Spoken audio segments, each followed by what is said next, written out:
It is a spectacular summer Saturday in San Francisco.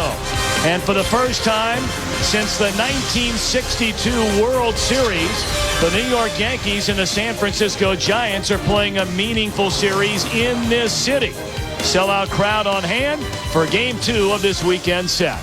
And hi again, everybody. Alongside Joe Girardi, I'm Tom Brenneman. Welcome, as always, to Baseball on Fox. Well, up until this road trip began, the Yankees were playing real good baseball. They did get a win last night. We know they're in the hunt for the wild card. Joe, you see him a lot as a local broadcaster. Why will the Yankees, in your opinion, reach the playoffs? Well, I think they'll continue to hunt because of the starting pitching. And with the starting pitching lined up with Wang, Mussina, Pettit, and Clemens, the guys that are playing positionally know what they're going to get every day. They've had 29 starts by rookies, but now they only have one rookie in the rotation, and that makes a big difference. As far as the Giants are concerned, they are reeling. They have lost 8 consecutive games, and Joe, right now, they're in danger of falling out of the very tough National League West. Well, I think the important thing for the Giants is the starting pitchers have to get back on track. They have not done well in the last 8 games with an ERA over 10.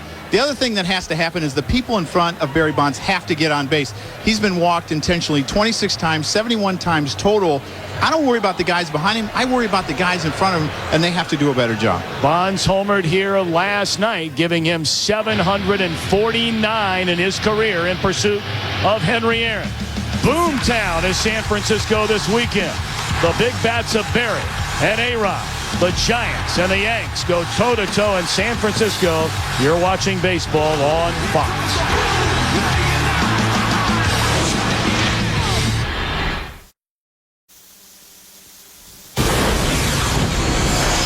Joe, this is for you. Here are the starting lineups for the New York Yankees. The center fielder, Melky Cabrera. The shortstop, Derek Jeter. The right fielder, Bobby Abreu. That's what I said. I said Abreu. Just want to give a little effect. The third baseman, Alex Rodriguez. A-Rod! The catcher, Jorge Posada. ¿Quién es más macho? Jorge es más macho. The left fielder, Hideki Matsui. The second baseman, Robinson Cano. The first baseman, Miguel Cairo. And the starting pitcher, Chin-Ming Wang. Doesn't get any better than that. Billy Crystal and Robin Williams. Robin will do the Giants in the bottom of the first. They're brought to you by Taco Bell. Think outside the bun with today's Yankees starting lineup.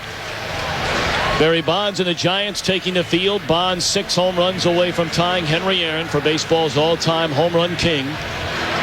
He's 7 away from breaking the record. We'll talk more about that throughout the afternoon. On the mound today for the Giants, he's been their best starting pitcher this season. Right-hander Matt Morris, a record of 7.4, an outstanding ERA in the low 3s. And our pitcher profile is brought to you by DLP HD TV. It's amazing. It's the mirrors. When you look at the DLP scouting report on Matt Morris, how's he get back in the count versus left-handers when he's behind in the count? You're going to see a lot of cutters to them. The DKCB, Darryl Kyle curveball. Darryl Kyle was a mentor to Matt Morris, passed away in June of 2002, and he says, when I throw my good curveball, that's a Darryl Kyle curveball. And he's free and easy this year. Last year, he had a couple cracked ribs in his right lat area, and he wasn't able to get extended as a pitcher. Said he feels much better this year, and I think that's why he's 7-4. Well, Morris trying to end this Giants 8-game losing streak. Not only the 8 in a row, they've lost 11 of 13, 20 of their last 26 games. And all of a sudden, they find themselves 11.5 behind the front-running Dodgers in the West. Our first pitch brought to you by Budweiser. The perfect balance of flavor and refreshment open up a world of taste. Our broadcast, as always, coming to you in high definition, and we are in San Francisco. What could you ask for a more beautiful, sunny summer Saturday afternoon? I don't think you could. It's beautiful out today. It's a beautiful ballpark. I always loved coming here as a player or a coach or a manager with the Coca-Cola bottle in left field and that big batting glove, the slide in the Coke bottle. It's just a gorgeous place. But yet you haven't gone down that slide. The president of the Giants, Larry Baer, said that you can come down here even when they're closed and get on that slide. I will get on that slide before my days are over. That's for sure. Well, you bring the kids out here and you can all go together. That's right. Well, we are set to go. Joe Torre, in his 12th season managing the New York Yankees, picked up his 2009 career win last night, tying him with Leo DeRocher for 9th place on baseball's all-time list. Torre, the first major leaguer to post 2,000 wins as a manager and had over 2,000 hits as a player. He is a lead pipe Hall of Famer. First pitch from Morris, ball one up and away to center fielder Melky Cabrera. Is ball one, and we are underway. Cabrera continues to fill in for the injured Johnny Damon. Pulled hard. A diving play by Durham. Gets to his feet and throws out Cabrera. Well done by Ray Durham. Well, with Matt Morris, you're also going to see a lot of sinkers, and you see Ray Durham range to his right. He died, gets up quick, makes a strong throw to Ryan Klesko just to get Melky Cabrera. And the Yankees have kind of reestablished themselves with Melky Cabrera in center field and playing every day, and Johnny Damon either DHing or playing some center field as well. Our broadcast today available in Spanish by utilizing the SAP button on your television. And here comes Derek Jeter. 4th in the American League with a .345 batting average. And Jeter looks at ball one. A 7-time All-Star, 3-time Gold Glove winner. Came up in '96 as the American League Rookie of the Year. And, of course, he is the Yankee captain. And what a year. Again, coming off the best year of his Major League career. It just seems like he's always in a hitting streak. You know, he might go 2 or 3 days with, you know, where during a 3-month period where he doesn't get a hit. But he's in another 16 game. He had a 25-game hitting streak. He is so consistent. He's a run producer, and he is a run scorer. And he's great in the number 2 spot. 2-1 to Jeter. You know, one thing that's not talked about a lot is Benji Molina, and what a great job he does with the staff. I've always thought when it comes to pitch selection, he is as good as anyone in the game, and I think that's why the Giants' bullpen has improved dramatically. Their starters have improved a lot. You have some young starters. They're 6th in pitching. Their bullpen is 4th. And I think a lot of that has to do with Benji Molina. He knows hitters. He instills confidence in pitchers. Randy Messenger told me that when a pitcher gives up a hit, he takes the blame for it. He said, it's my fault, the wrong pitch selection. And he's just really good back there. Why weren't you like that? I was like that. It's what kept me up at night. That's in the air, deep left field. Bonds at the wall. They'll play it off the wall. And Jeter headfirst sliding into second base with a 1-out double. Just missed getting it out of here, and the hitting streak goes to 17 for Derek Jeter. Well, Matt Morris hangs him a curveball here, and Derek Jeter gets it on the inner half, and that's the ball that he'll pull a lot. And you see, he waits, and then he explodes the hips. And he's able to hit this ball over Barry Bonds' head. Bonds plays this ball very well, but he's not able to get the speedy Derek Jeter. And you see he's running hard out of the box all the way. Knows that he's going to have to slide. Slides head first and beats the throw. And now he's in scoring position. I know it sounds redundant and it sounds ridiculous, but when you're privileged enough to watch baseball every day as we are, what a player Derek Jeter is. Boy, what a fabulous player he has been in his career. You know, Strike one to Bobby Abreu. I had a chance to play with Derek. And the one thing that always stuck out in my mind about Derek Jeter is he was as relaxed as any player I'd ever played with. You know, he didn't mind being in the big part of the game where they needed a base hit or need to work a walk.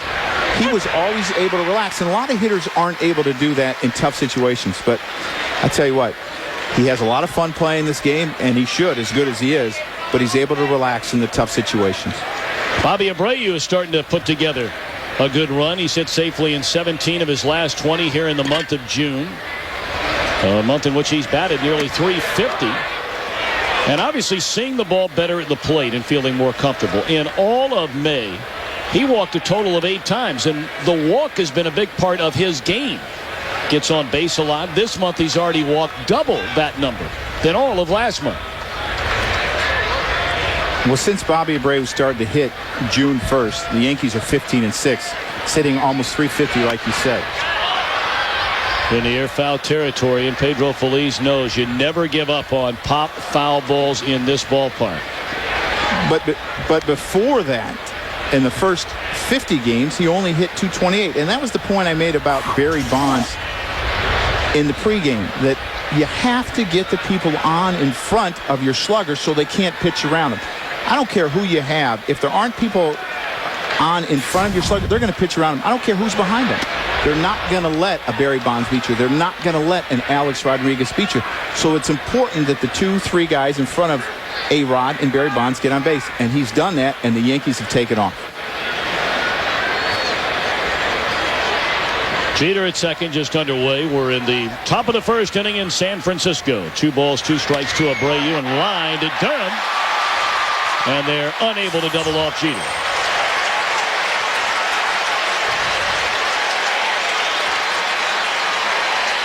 Great base running by Derek Jeter. He freezes on this line drive. He knows that this ball has to get by Ray Durham. Ray Durham tries to double him up, but Derek Jeter did the correct thing, freezing on the line drive, because he's probably not going to score anyway if that ball's not caught. So he has to give Alex Rodriguez a chance to drive him in. Of course, Jeter made a base running mistake in Colorado on the series leading up to this one, trying to advance second to third on a ground out to the shortstop, and admitted so after the game. I dropped the ball. All right, here's A-Rod. The numbers are just ridiculous. Video game numbers, maybe? Hitting .320 with runners in scoring position is Alex Rodriguez. And after a quiet May following that monster April, he has been wearing it out in June, although Morris gets him on the ground ball to Vizquel. A scoreless opening frame for the Yankees. Barry and the Giants are coming up.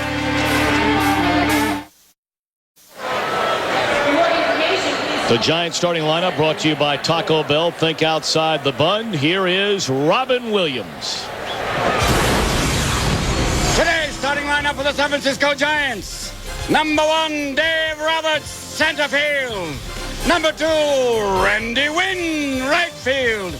Number 3, Ray Durham, second base. Number 4, Barry Bonds, left field. Number 5, Ryan Klesko, first base. Number 6, Benji Molina, catcher. Number 7, Pedro Feliz, third base. Number 8, Omar Vizquel, shortstop. And number 9, Matt Morris. What's SP, Billy? What's that say? Oh, he's pitching. Well, that's great to have Billy Crystal and Robin Williams on the mound today for the Yankees. 7-game winner. Started the year on the disabled list. Chien-Ming Wang. 7 up, 4 down, a very low ERA. He's gotten better as he has gotten healthier as the season has gone on. And his pitcher profile brought to you by DLP HD TV. It's amazing. It's the mirrors. Chien-Ming Wang is a ground ball specialist. 151 ground ball outs this year, only 59 because he has a great sinker. His slider has improved tremendously over the last 2 years. You'll see a lot more depth out of it. And the other thing, Roger Clemens, 349 wins. Mike Messina, 242. Andy Pettit, 190. But Chien-Ming Wang is their ace. Second last year in the Cy Young voting, 19-6 for a record. Second only to Johan Santana of the Minnesota Twins last year was Wang, 27 years old, from Taiwan. And he faces Dave Roberts here in the Giants opening inning. No score in the game. Great to have you with us on this Saturday afternoon. Roberts just a .207 batter. He's been hurt a lot again, only playing in his 39th game. And of course, Yankee fans will forever remember the name Dave Roberts. It doesn't matter how long he plays. It doesn't matter how successful he is. When he pinch ran for Kevin Millar in the bottom of the ninth of that 2004 ALCS in Game 4. Red Sox were down 3-0. There's a fly ball into right center field. An easy play for Abreu. One away. And of course, he scored on a single by Bill Miller, which tied that game against Mariano Rivera. And then the Red Sox were literally and figuratively off and running. They became the first team in Major League history to trail a best-of-7 postseason series and rally to win 4-3. And the Red Sox, of course, celebrated their first World Series since 1918. You know, that Boston team that year was really distraught after they went down 3-0. And that little stolen base gave them a glimmer of hope.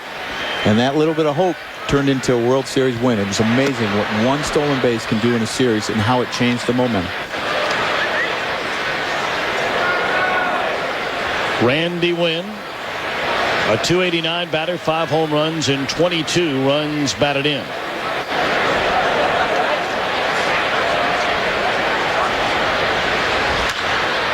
Fouled out of play, a ball and a strike. Wynn grew up across the bay in Oakland over at San Ramon Valley High School and then played baseball and basketball at Santa Clara University. He played basketball with two-time NBA Most Valuable Player Steve Nash, and they're very close friends today.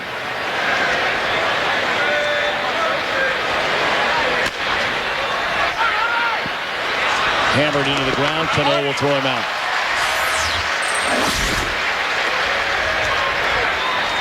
Well, not only were Randy Wynn and Steve Nash teammates, they were roommates at Santa Clara University.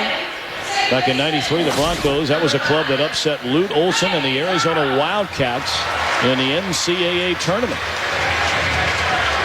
My sister was a graduate at the University of Santa Clara. Really? Yes. How did she end up all the way out there? From Peoria, Illinois. I have no idea. Now she's a professor at the University of South Carolina, so she's kind of going coast to coast. A Gamecock. Yes. Does she spend any time at all with Steve Spurrier down there talking football? I don't think so. My sister is a math professor. And she might be able to help him. Well, she does know a lot of numbers, but not a lot to do with sports. 0-1 account on Ray Durham, trying to keep this inning alive for number 25, who stands in the on-deck circle, who needs absolutely zero introduction.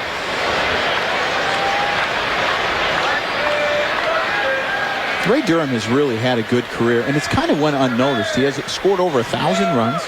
Last year he had a great year. We had 27 homers and 93 RBIs. They inserted him behind Barry Bonds.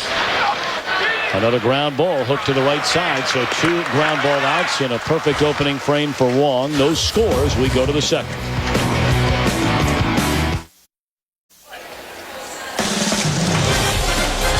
Fox Saturday Baseball, sponsored by DLP. HD TV, powered by DLP. It's amazing. It's the mirrors. By Avidart. And by Taco Bell, where our little flavor goes a long way. Think outside the bun. World famous Golden Gate Bridge, Fort Point, and then crossing from San Francisco into Marin County. Go over there and hang out in Sausalito. That's where the Girardi clan hangs out, with all the high rollers over there in Tiburon and Stinson Beach, Mount Tamalpais. Now that's not true, because the Girardis usually hang out with the seals down on the wharf. With the little kids, they want to see the seals. Yeah. Sunbathing. Oh yeah. Ride the trolley cars. It's fun stuff. That's a full day. Oh, no question. A lot to do here. No score as we begin the second inning. Jorge Posada in the final year of his contract, and what a season he is putting together. He checks in at .339, 9 home runs, 43 runs batted in. On this road trip, Posada got a start for the first time in 6 years at first base. And he did a pretty good job. And he made a tough play on a ball thrown by Derek Jeter. And you see the great curveball. And you look what he's done. 4-time All-Star, 4-time Silver Slugger. Over the last 7 years, an average year for Jorge Posada is 142 games, 23 homers, 89 RBIs. How do they replace that? I don't know where you go to replace that. Hooked into right field towards the corner. That is a fair ball up against the wall. Wynn will play it, fire into second, and he is out at second base. What a play by Randy Wynn. Just a little better than 300 feet down that right field line. Posada does not run well, and Wynn with a perfect throw.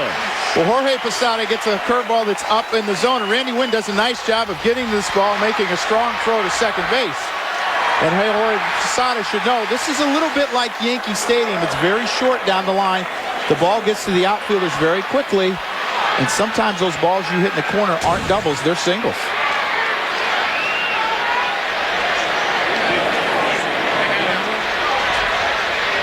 Now Hideki Matsui. He looks at ball one low and away. A .286 batter, 8 home runs and 45 runs batted in.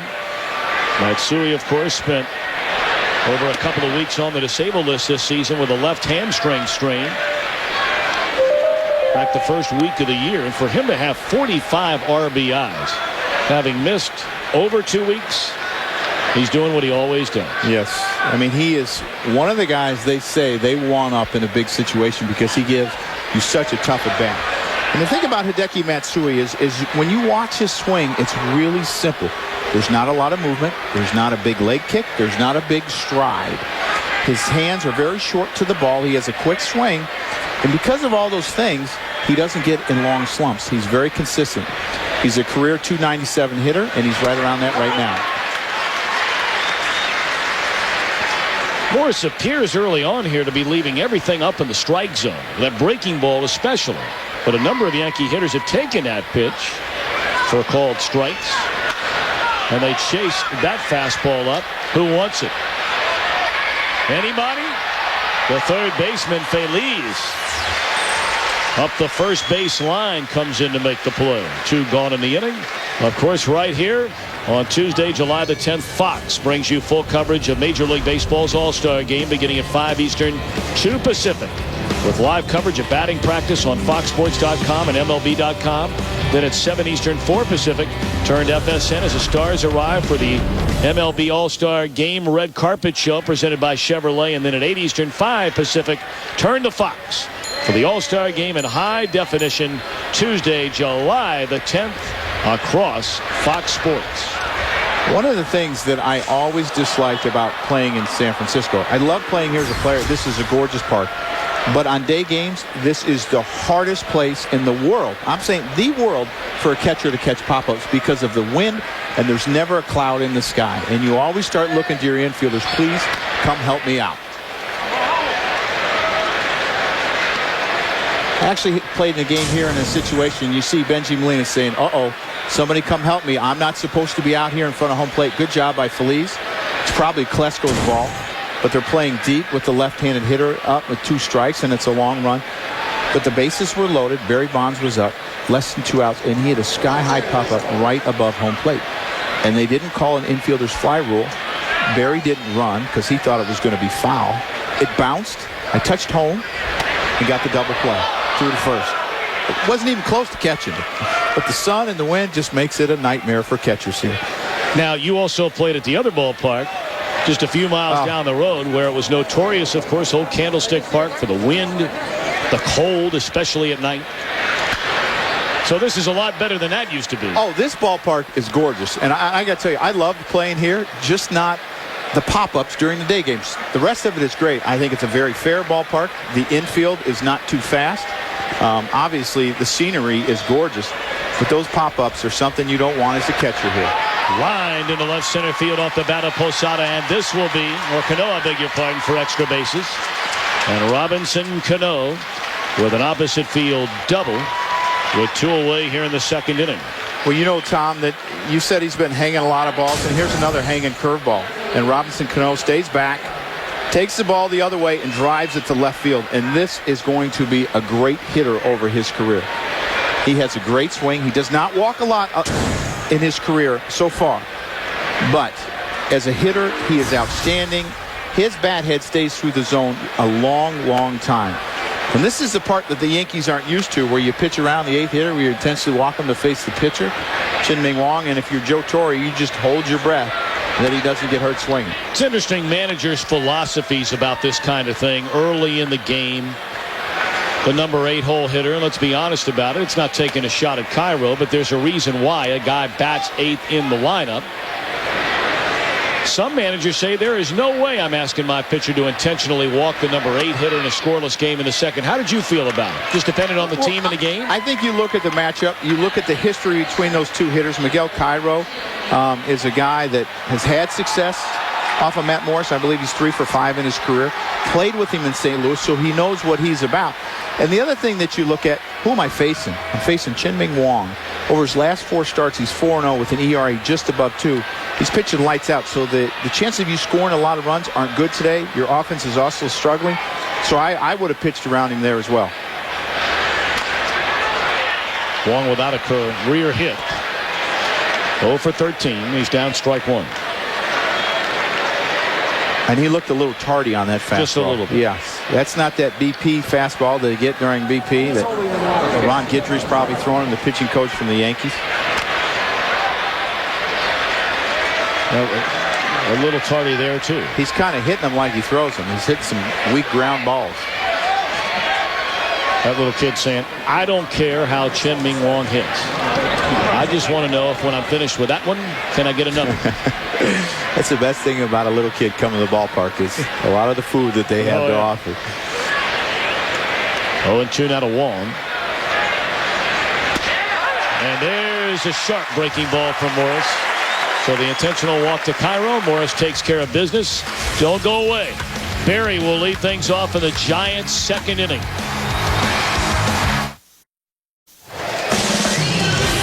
Fox Saturday Baseball is sponsored by Budweiser. Reach for a Budweiser. The perfect balance of flavor and refreshment. Open up a world of taste. McCovey Cove is jam-packed, and why not?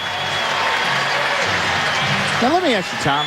If Barry Bonds hit a home run out there and you're in one of those kayaks, are you jumping out? I mean, do you have any fear of that water? None whatsoever. No. None.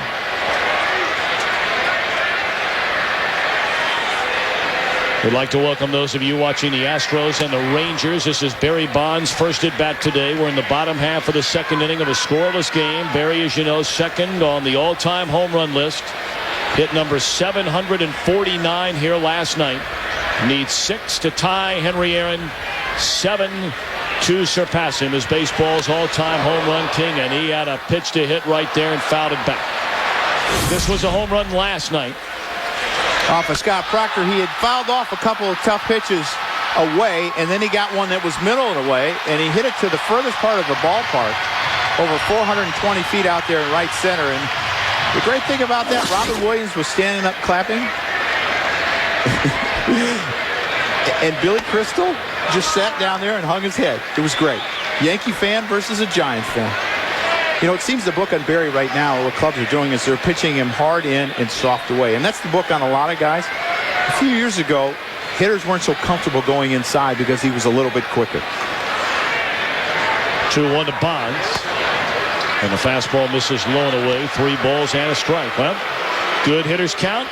Arguably the best hitter in the history of the game. I know guys have a higher batting average, but when you put the entire package together, it's hard to argue with Bonds and all the numbers. Here's a 3-1 offering from Wong to Bonds. And a tapper with the shift on defensively. That's Jeter to the first base side of second. And Bonds retired on a ground out. 4 in a row set down by Wong.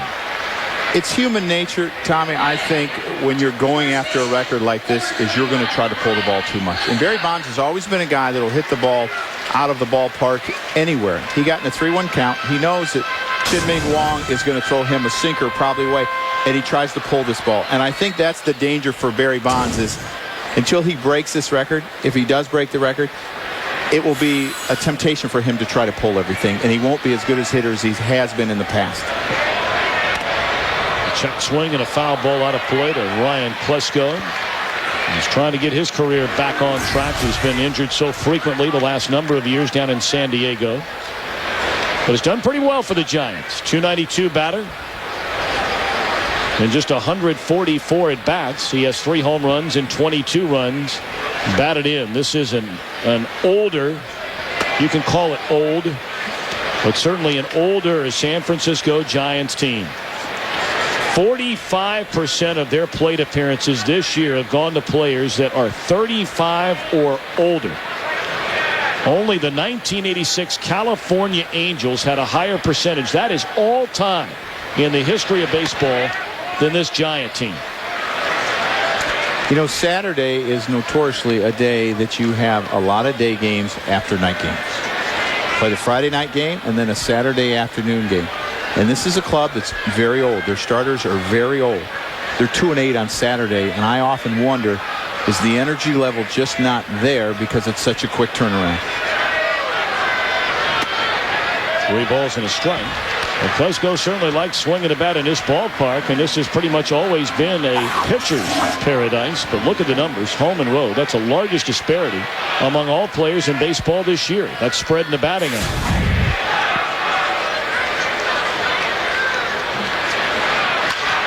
Grounded hard down to Cairo. Sure-handed middle infielder his entire career. Now playing on the corners a little bit. You get to see Chien-Ming Wang a great deal. 34 and 15 in his career. 26 and 10 the last 2 seasons. Well, he's just got a power sinker. And as the summer goes on, he's going to even throw harder. I've seen him throw 96 miles an hour to put hitters away. And if you look at the sinker, the ball come back there on the left-handed hitter. He is the new ace of this staff. And, you know, for the Yankees, they have a very good pitcher. The important thing for him is to stay healthy. He had the hamstring problem that he injured in spring training. And then he had a cracked nail the first month of the season. But since then, May and June, he has been outstanding. And last year, June is the month that he started to heat up. Over the next 4 months, from June, July, August, September, he didn't have an ERA over 3.5. This month, it's 2.08. So he's heating up this year like he did last. Benji Molina, a long-time Angel, passed up on the deal to go to the Mets. Turned down a 3-year deal last winter. Wound up signing a 1-year deal in Toronto. Had a good year there. And now back out west. Still hard not seeing him as an Angel. He was such a critical part of all the good things that happened in the entire turnaround of that franchise, culminating with that 2002 World Series title. He is Mr. Clutch, and he was that for the Angels the second half of his career there. And I think the Angels have missed him, but I think as those kids have gotten older, now those kids have matured and they're hitting later in the order. But for Benji Molina, he is a guy that you want up with runners in scoring position. Over the last 5 years, he's hit .344, and it's a guy that just has a knack of driving in runs. We'll see where he ranks among all National League catchers so far this season. Back on the West Coast. 1-2 pitch to Molina. Slider down and away. Of course, he killed the Yankees in that 05 division series. He is a great low ball hitter, and you don't say that a lot about a lot of right-handed hitters. And for Chien-Ming Wang, I think the slider away will be effective to Benji, and you run the sinker in on his hands. 3-2. Molina in that division series had home runs in games 1, 2, and 3 off Sturts, Leiter, and a big unit. The first Angel ever to hit a home run in 3 straight postseason games. First player to do it against the Yankees since Juan Gonzalez back in '96 with the Rangers. That ball driven hard into deep right center field, but Abreu had it played that way, and that's that. Back-to-back perfect innings for Wang. We're back after a word from your local Fox station.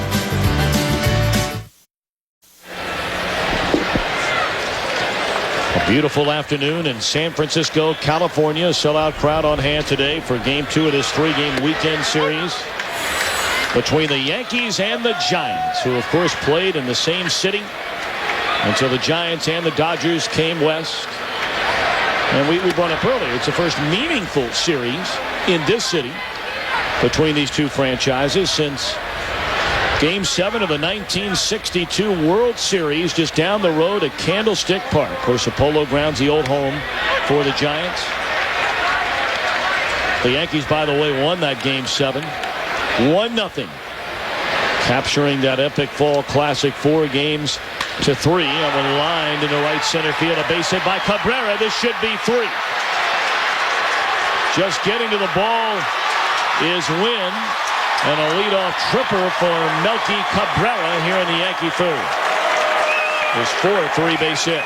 Tommy, you brought up in the first inning that Matt Morris has been up all day, and he had the extra day of rest. And you see this ball, it's right up here. That is too high for that sinker. He's trying to throw that sinker at his front hip and try to get the ball to come back over the inside corner.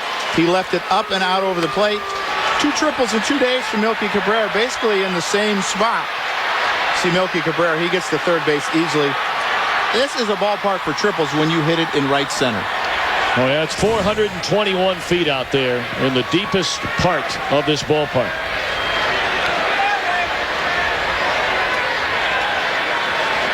Well, now Derek Jeter. We've talked about how clutch he's been throughout his career, and this year during the regular season, no different. Only Maglio Ordonez of the Tigers has a higher batting average with runners in scoring position than Jeter. He doesn't need a hit here. Just a ground ball will bring in the run. His hot zone for Derek Jeter, brought to you by Burger King. And you look at it, he likes the ball out over the plate to hit the ball to right center. And a lot of times for right-handed hitters, there's that one ball in the inner third. And for Derek Jeter, it's between his thigh and his waist, that it's easier for you to pull your hands and hit the ball to right field. He's a very good hitter in these type of situations because he works the middle of the field. And any ball basically hit in the middle of the field, except for a ground ball back to the pitcher, will get the Yankees a run. 2-0 to Jeter.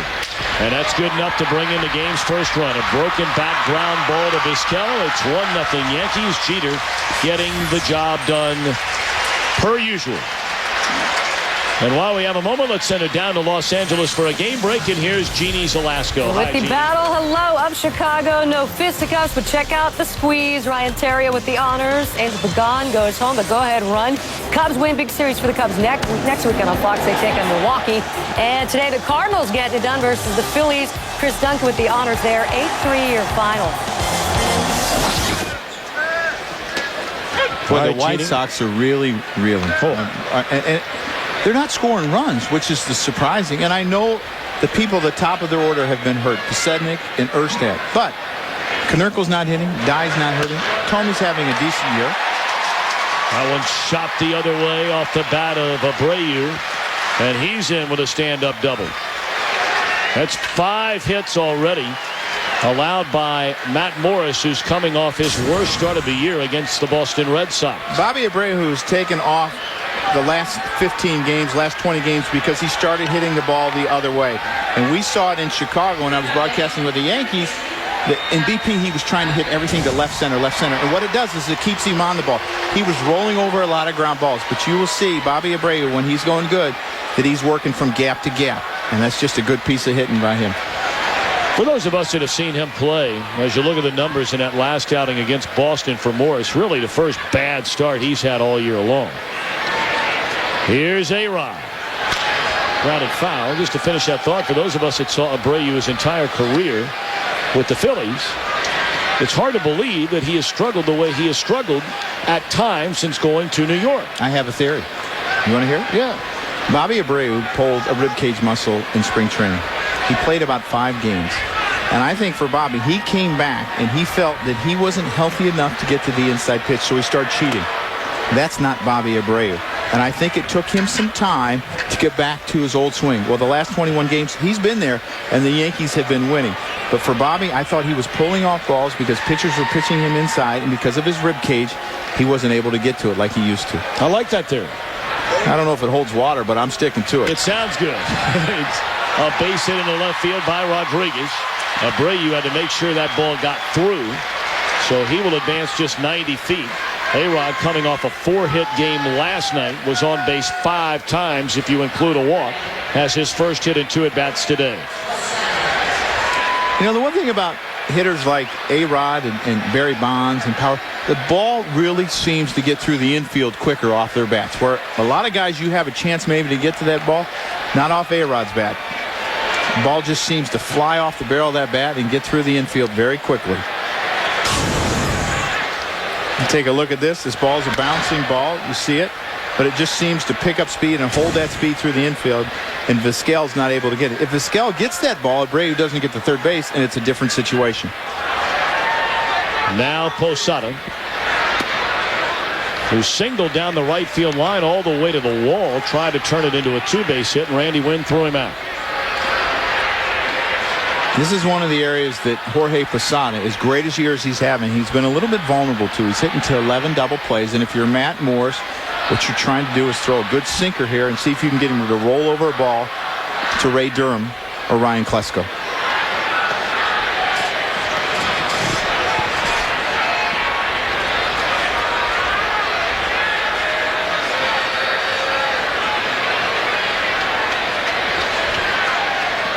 One and 0. Borderline strike there, and Posada asking Brian O'Nora, was that inside? He thought it was. Remember I said in the DLP report, when he's behind in the count to left-handers, he's going to throw that little slider. He's going to throw that little cutter into left-handers because a lot of times the left-handed hitters will take it, and it gets him back in the count, and now he can do whatever he wants. There's strike 2 called on the outside corner to Posada. Came right back with a fastball. Perfect location.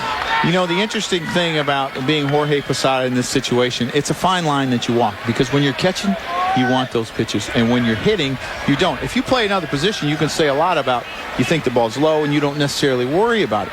But you want those pitchers for Chien-Ming Wang. He's a sinker ball pitcher. He's a low ball pitcher. You want those low strikes, so you have to be careful. And he shoots it into left center field. It'll fall in front of Bonds, a base hit. Scoring from third base is Abreu. On to second goes Rodriguez. So Posada drives in his 44th run to make it 2-0 Yankees. That's quite a play out there by Bonds. Well, this is a mature Yankee club where they stay inside the baseball and they don't try to pull balls when they get behind in the count. They're just trying to hit a sac fly. Barry Bonds makes a good play, and he makes a very good play not letting this ball get by him, or the Yankees probably get another run. One thing you forget about Barry Bonds in his career, he has 7 Gold Gloves, and he was a great left fielder. I thought he went to the line, the left field line, and kept hitters from getting doubles better than any left fielder I ever saw. Well, that's the thing, and you just brought it up, Joe. I mean, everybody talks about the home runs and the extra base hits and the runs scored, the walks, and where he ranks on all of those categories in the history of the game.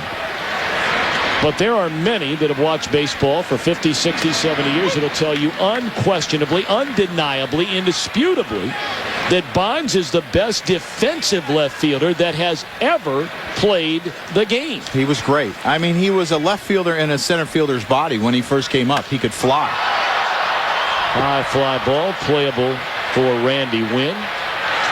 A-Rod will tag and advance on to third. There are 2 out in the inning. You know, earlier I said that he had 7 Gold Gloves. He has 8. 7 MVPs, 8 Gold Gloves. And he, as a player, when I played against him in the National League, I thought he was the best player I ever played against because he could change the game in so many ways, whether it was defensively, cutting a ball off, getting to a ball to most left fielders, getting on, stealing a base. I mean, he has over 500 stolen bases. He could have a lot more if he wanted to. But his game changed because he became a middle-of-the-order hitter, and he didn't want to beat up his body. But he could change the game in so many ways.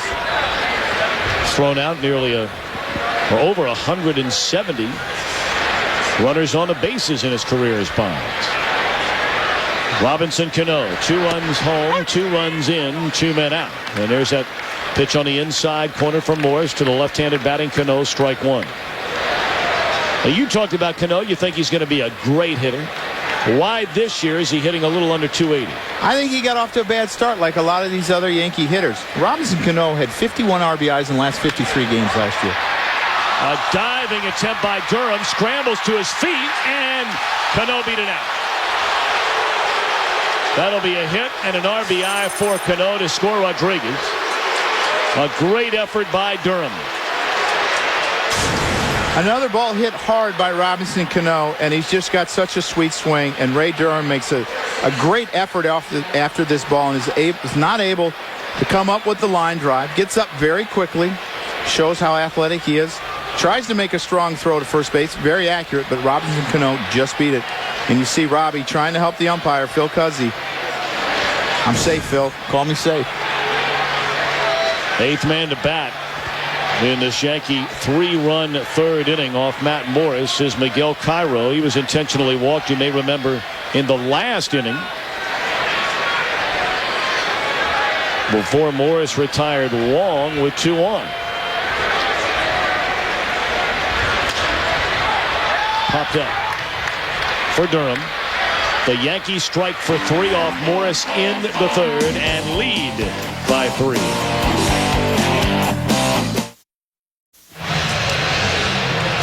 Ah, yes. Afternoon out on the bay.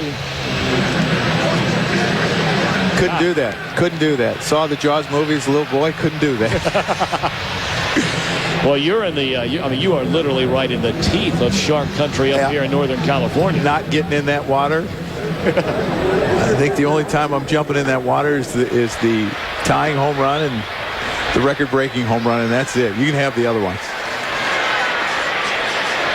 Giants trail 3-0. Looking for their first base runner of the game against Chien-Ming Wang. It'll be Feliz Vizquel and Matt Morris.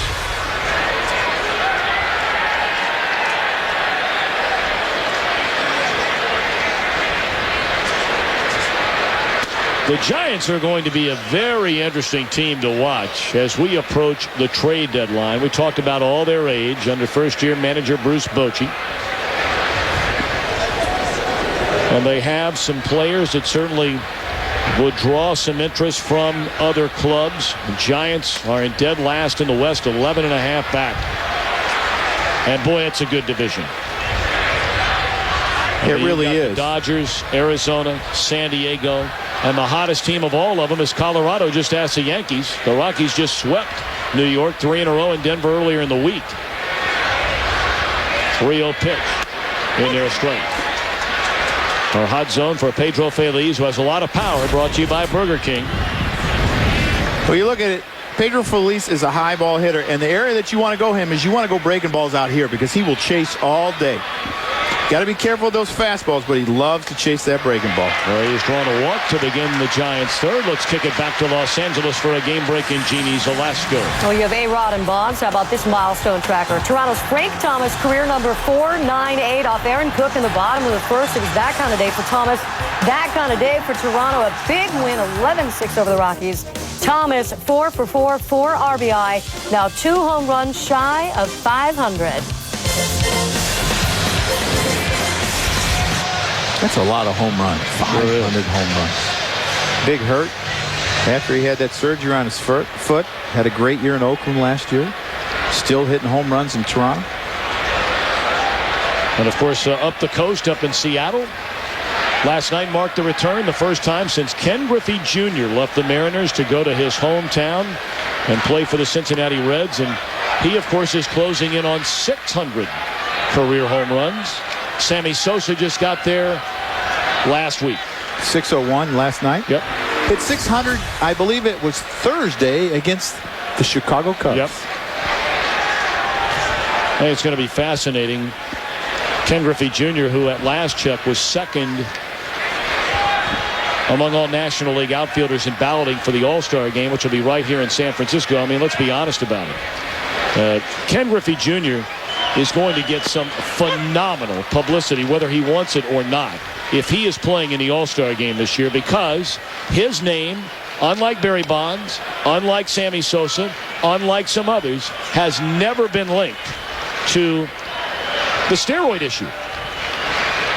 Not once. You get a chance to watch him on a daily basis. His swing's back. I mean, his swing is so sweet right now, and he's having a great year. 2-1 on Omar Vizquel. He's one of the guys, Vizquel, that we were talking about. You know, might he be a guy that a contending team is looking for at the trade deadline? He's in the final year of his contract, a 3-year deal that he signed with the Giants. This year, he's just not hitting. He's not hitting, but they say the defense is excellent, is always has won the past 2 Gold Gloves in the National League. I'm sure there's some National League shortstops would love for him to get back to the American League so they could get one. Lazy pop fly to Matsui. One away. Let's take a look at the All-Star voting. We begin in the National League, where Carlos Beltran of the Mets is the leading vote getter, followed closely by Junior and then Alfonso Soriano. Soriano does not deserve to be there. David Wright at third. Jose Reyes does not deserve to be the starter. That should be J.J. Hardy. No quarrels on the right side. Utley and Big Prince fielder, and there is no debate that Russell Martin should be the catcher. Now, I might disagree with you about Jose Reyes. I think he deserves to be there because I think I'm not arguing that he doesn't deserve to be there. As the starter, I think he is the catalyst. Oh, I will not argue that at all. Believe me, if I had to take one guy in Major League Baseball, as Morris puts down the bunt, to start my team tomorrow, I mean, Reyes is going to be one of the top 3 or 4 guys. But so far this year, J.J. Hardy might be the National League's most valuable player, the shortstop for the Milwaukee Brewers. Well, offensively, he's dropped off the past couple of weeks, and he's not hitting over 300. You know, Prince Fielder's kind of taken off in that home run. I just think Jose Reyes, I think you could equate their years, and I would put him as the starting shortstop. All right. Fair enough. But we can disagree. That's right. It's a great thing about this game. And we still have another, I don't know how much longer we have as far as the voting is concerned. Can't have much longer. But, I mean, if Reyes keeps going like he's going, and on the other side, Hardy keeps going like he's been going lately, then Mr. Girardi, maybe you're correct. How about the young shortstops in the National League? Hardy, Reyes. You got Handy Ramirez in Florida. Oh, man. Hit a game-winning homer last night. I think he's an eventual MVP candidate like Reyes. You got Jimmy Rollins. I know he's not as young as those guys. Spectacular numbers. Great range, great defender. I think he's a Gold Glove in waiting. And you got guys coming like Stephen Drew in Arizona, Troy Tulowitzki in Colorado. Renteria's having a great year. It's a great year for shortstops in the National League, that's for sure. Khalil Green, if he could ever stay healthy and do all the things that he's capable of, same story in San Diego. Then you have the old guard. Jeter now part of the old guard. I know it's hard for me to think of him as old because I was there when he came, basically his rookie season, 1996, and I always think of him as a kid. He's 32 years old. It's hard to believe. There's another old shortstop. Yep. They're all over the place. Vizquel's here. A check swing and appeal and nothing doing, says Jim Wolf, the third base umpire. It's 2-0 on Roberts. The Giants, in the last 7 games of this 8-game losing streak, have 5 hits in 44 at-bats with runners in scoring position. It's not getting it done, and I think it affects the starting pitching adversely because I think they get to where they pitch tight. And that string comes to an end. Into the corner.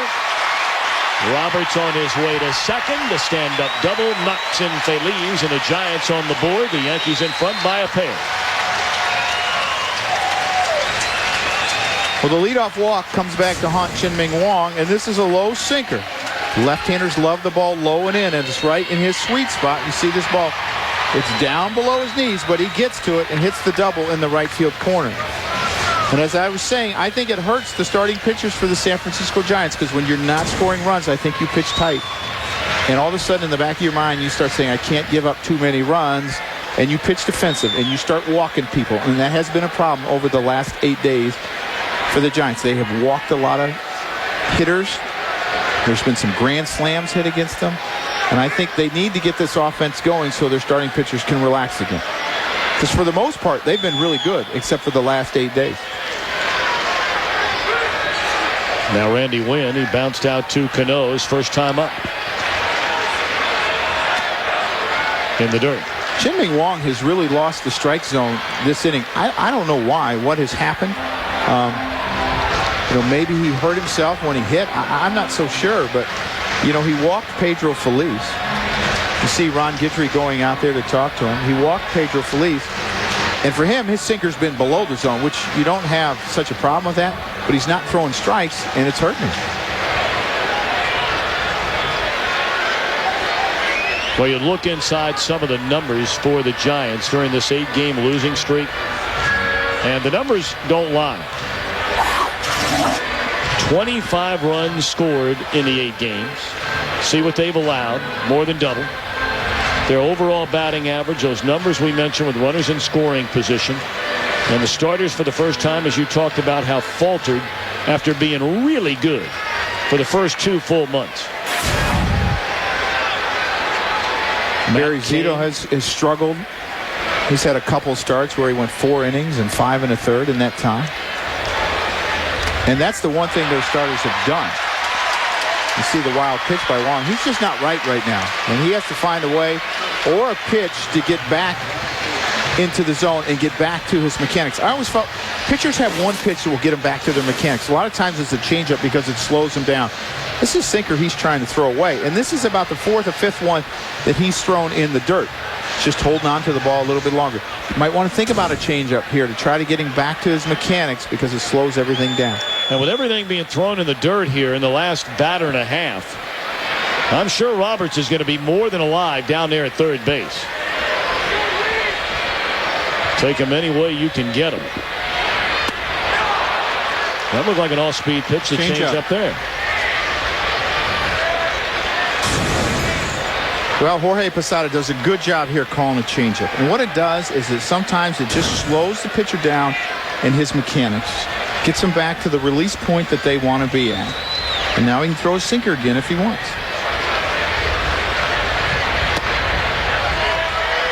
Three and 1 to Randy Wynn. Uncharacteristically, Wang who had only had 2 starts in hhis career with more than 5 strikeouts, punched out 10 Mets his last outing. He had a great slider that night, and that's the pitch that's really improved.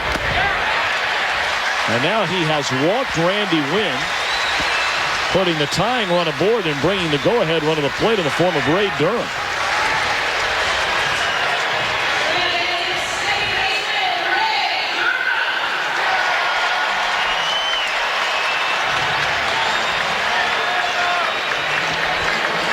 Coming into this game, he had only walked 16 hitters, so this is not Chien-Ming Wang-like. You know what? It's a new mound. He's never been here, never pitched off this mound.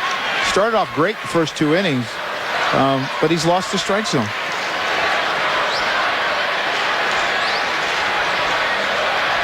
Durham with 7 home runs and 39 runs batted in. Runners on the corners with 2 away. And there's a strike on the inside corner at 93 miles per hour.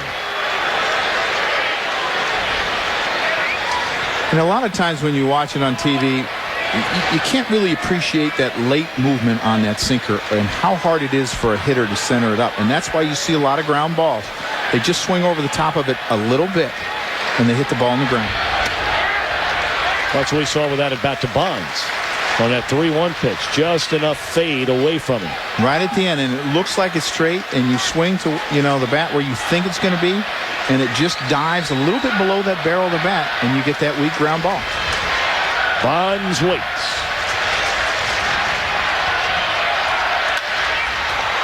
There's that ground ball he was looking for, and Jeter will throw out Durham.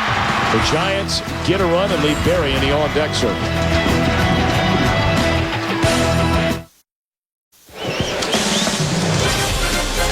Fox Saturday Baseball sponsored by beautiful, durable Valspar paint. Valspar, the beauty goes on. By Burger King, reminds you to have it your way. And by GM's OnStar, get the OnStar treatment no matter who you are. Well, there you get a look at the Bay Bridge, connecting San Francisco to Oakland, California. The Yankees in front, 3-1. Billy Crystal hanging out with his Yankees cap on. Robin Williams, a big Giants fan, makes his home in the area. Here's Billy. Now, do you think those guys really need a press pass? I mean, seriously, do you think that if Robin Williams or Billy Crystal were trying to get down onto the field, that somebody's going to ask them for a press pass? Well, I'm sure there's some people that don't know who they are. Yeah, not many. I'm the most entertainment, handicapped, inept guy in the world, okay? If I know who they are, everybody knows who they are. Here's strike 3 to Wong. Yeah, I mean, you're probably right. You met Joe Flanino, security guy for the Yankees. Right. He's not letting him in. I know that without a press pass. No. And you saw the size of Big Joe. He's going to stop Billy Crystal or Robin Williams. Well, he won't stop Billy because he's got a Yankee hat on. But Robin, he's not letting in. Oh. I guess the only guy around here who doesn't need one is Joe Girardi. Oh, yeah, I need mine. I show him every time I go in there. Now, you were in the news earlier this week. I know you were part of our Fox Saturday Baseball pregame show today. As it's strike 1 to Cabrera. You were on with Jeannie, Kevin, and Mark Grace. But for those that didn't see the pregame show today, you decided not to take the managerial job in Baltimore. When most people thought you might, or thought you would. Yeah, I had a great interview there, and I was flattered that they considered me to be their manager, and it just wasn't the right time. And I don't really want to go into any specifics why it wasn't the right time, because that's personal to my family. It just was not the right time for us. And I do want to manage again, but at this time I chose to just kind of step back and continue to broadcast. Now, you've been dealing with, all these stories and rumors and innuendo, especially when the Yankees weren't playing well. You broadcast some games on the Yes Network for the New York Yankees. And, of course, you coached a year under Joe Torre. And, of course, now all those rumors starting again. Torre, final year of his deal. Joe Girardi's coming in to manage the Yankees. I would imagine that's been pretty tough for you because I know you think the world of Joe and the job he's done. Well, obviously, Joe Torre's been one of my mentors. He was my manager. He allowed me to be his bench coach. He taught me so much about managing people and handling players. And I have the utmost respect. And I think Joe should manage as long as he wants to manage. And you know, I would love to see Joe Torre managing next year because I know how much he loves managing in New York and what a great manager he is. So, yeah, that has been very tough for me. I have not been to Yankee Stadium very much. I was there 2 games, the first 2 of the season, and that was it. Well, for those of us that know you, we know what kind of guy you are. And never in a million years, and heck, I've known you going back to the late 80s when you came up with the Cubs. I mean, there are some people in this world that, you know, would go out and undercut and do a whole lot of nasty things to people. And I know that Joe Girardi, you are not one of them. No, I called Joe so many times last year to talk to him about situations and advice. And as I said, he's been a mentor. And he's taught me so much about people and just how to handle the media and so many things. And for Melky Cabrera, he did this last night, the exact same thing, and then hit a triple the next pitch and had to run. And you know what? Stevie Donahue, the same trainer, had to run out. So this has been a tough 2 days for Melky Cabrera. Last night he got a triple. And you would think after doing that last night he would have one of those pads over his foot, but he chose not to. Some guys are just not comfortable. That is painful. Especially when you do it twice in 2 days. Whoa. Well, he is really hurting right now. Of course, I'll never forget. You know, you see things like this happen. Listen to this. Ouch. And you know what? For the Yankees, they're trying, and you know, Johnny Damon's hurt. He has a rib cage problem, and I'm sure for Joe Torre, he doesn't want to use Johnny Damon unless he has to, just in case they have to DL and they can retroactive it. If he doesn't play for a few days, they can count those as part of the 15 days on the DL. So Joe Torre is not afraid to use Johnny Damon, but he doesn't want to use him if he doesn't have to win a game. So it's important that Melky gets up here and stays in this game. He's going to limp his way back into the box. I started to say, though, Joe, you know, I'll never forget doing the playoffs across the bay. Every day you watch baseball, you'll see a player foul a ball off some part of a leg, a knee, whatever it may be, and you always see him get back up and, like Cabrera here, get right back in there. And I'll never forget the game we were doing in the postseason where Jermaine Dye fouled that ball off his leg. He never got up. No. Broke his leg in 3 different places. Just a horrible injury. And it puts into perspective, like you just said, how painful and how devastating just fouling a ball off your body can be. And I think you realize how hard the baseball is once that happens. And a lot of times the balls that you hit off your legs, you don't hit solid. Jermaine Dye hit his solid. Melky Cabrera hit that pretty solid, but it still hurts. I was fortunate. I never did that in my career a lot because I didn't pull a lot of baseballs. So I maybe hit 1 or 2 in my career, and that was it. Wow. I got enough foul tips, though, on the other end. That's right. Now he's going to have to run. And sliding into the bag is Klesko. And Cabrera looked like he got up the line pretty well. Limping a little bit, but not bad. Well, you know what? For those, running is usually not the problem. It's the stopping that's the problem, slowing down. And you see he runs fine, and then when he tries to stop, it becomes painful because that's when you have to put more pressure on your feet and your ankles when you're trying to stop. Well, lengthy at bat for Cabrera. 12 pitches, he made Morris work. And they're going to take a look at him. You see Robinson Cano, his buddy, trying to give him that protective piece to put over his ankle. He probably tried to offer it to him before the game since he did it last night. And Robbie and Melky are close friends, and they rib each other a lot.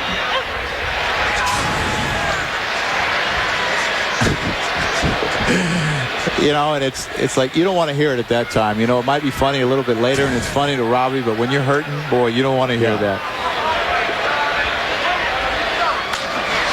Inside out, rocket one hopper to Durham, inning over. A 1-2-3-4 for Morris. Barry Bonds will lead off the Giants' 4th inning, down a pair.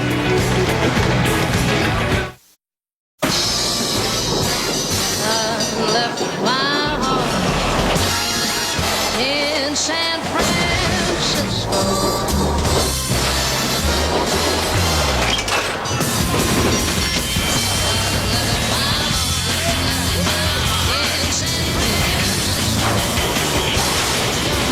Live from AT&T Park. The 2007 All-Star Game in HD. July 10th, only on Fox. Barry Bonds leads things off here in the Giants' 4th inning.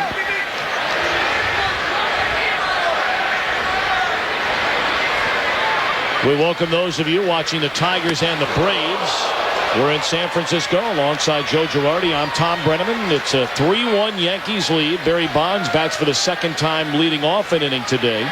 His first time up against Chen-Ming Wong. Worked the count to 3-1 before grounding out to the shortstop Derek Jeter. 0-1 to Barry Bonds. Hard hit ball in the short right field. A pickup by Cano. The throw not going to be in time, and that'll be an infield hit for Barry Bonds. You know, that's one of the differences between Barry this year and last year. He's running much better. He has 4 stolen bases already this year. Last year, he might have had a hard time getting to first on that ball, but he's running much better again this year. You see the hard hit ball.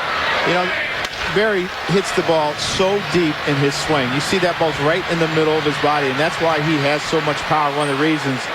And it's just like he's ready to explode at any time. You see the quickness in his hands. He gets that little coil, and then he unleashes. Hard ground ball to the right fielder, basically. Robinson Cano was playing in right field, and they just weren't able to throw him out. Strike one called to Ryan Klesko. Barry Bonds, his career unrivaled. He'll be number 1 all-time in the home runs. 4th in runs batted in, of course, 1st in walks, 2nd in extra base hits. Talked about all the Gold Gloves, the 7-time most valuable player in the National League.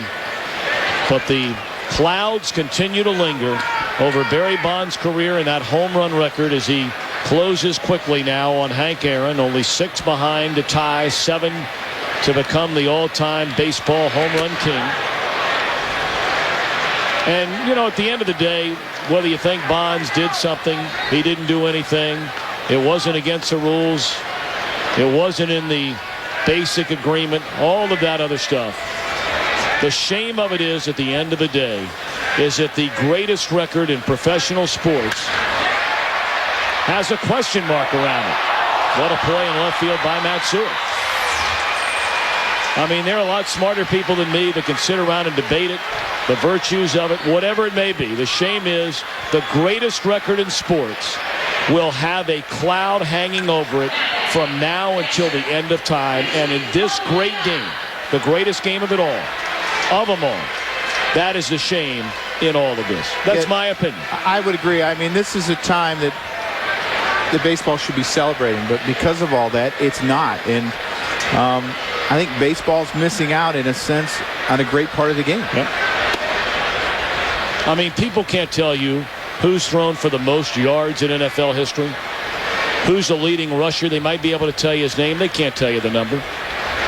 They can't tell you who scored the most goals, or at least what the number is in hockey, who scored the most points in the NBA, or what that number is. They can tell you about 755.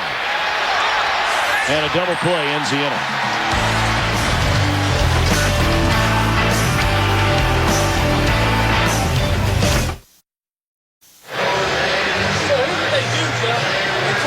A 3-1 ball game. The Yankees in front in game 2 of this 3-game weekend series.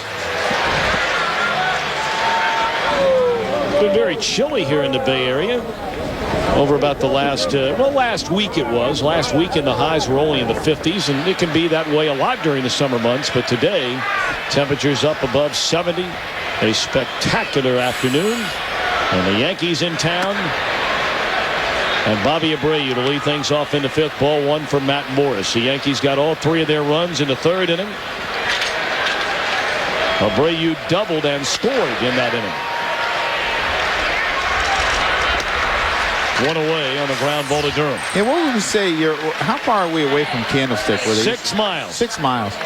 It's amazing how much warmer it is at this ballpark than it was at old Candlestick ballpark. Yep. 6 miles away.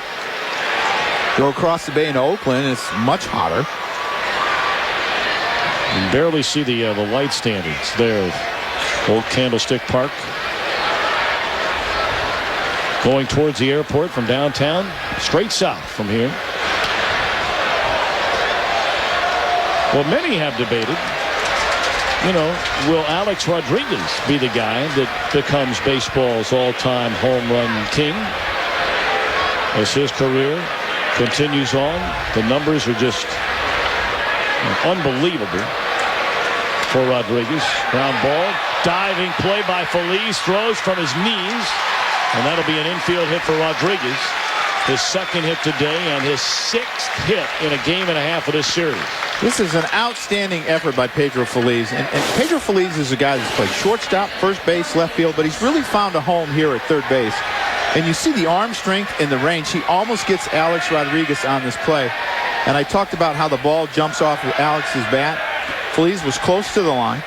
And Alex runs very well. He's 8 for 10 in stolen bases. He's not just a home run hitter and an RBI guy. He can do a lot of different things. But Pedro Feliz, very good third baseman.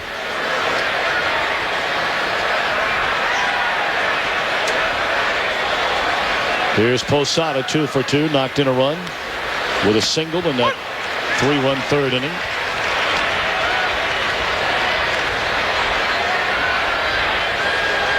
This is a situation where Alex might try to steal a base.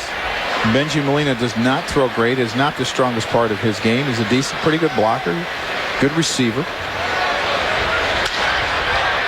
And that one finds a hole in the left field. A base hit for Posada, his 3rd in as many trips today.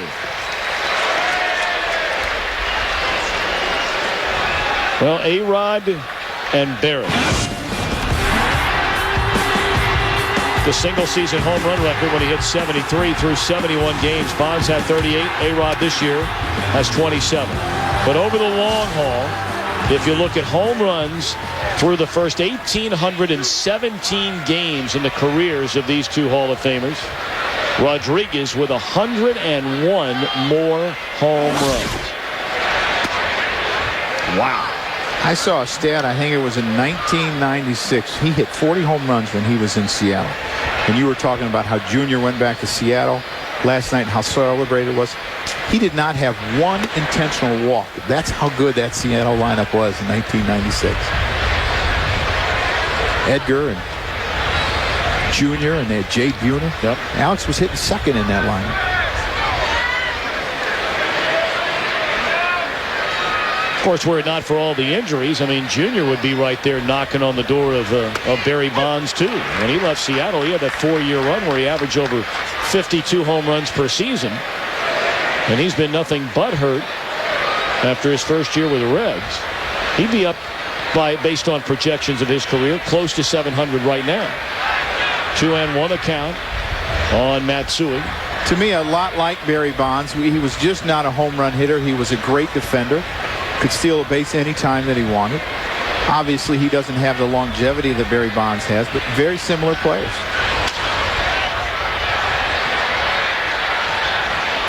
Well, let's take a look at our AutoZone strike zone for the two starters today. Wong only starting first pitch strike, 6 of 15 batters. That generally is a recipe for trouble, but not today. Only 1 run and 2 hits allowed by Wong. Well, he really had a poor third inning where he really lost the strike zone, or those numbers would be better. And for Matty Morris, he's thrown a lot of pitches, 85, and he's only in the 5th inning. The good thing for the Giants is their bullpen has been very good, especially during this streak when they've been struggling so bad. They've been even better than they were before. But I can tell you, a lot like the Yankees bullpen, the first 65, 70 games, they have been overused. And when you are overused for a long period of time, those numbers really start to suffer.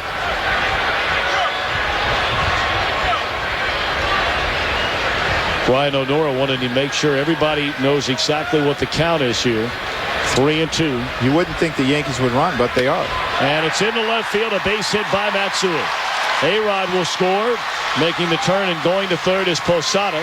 Hideki Matsui, his first hit today. It's a run-scoring single, and the lead swells to 3 for New York.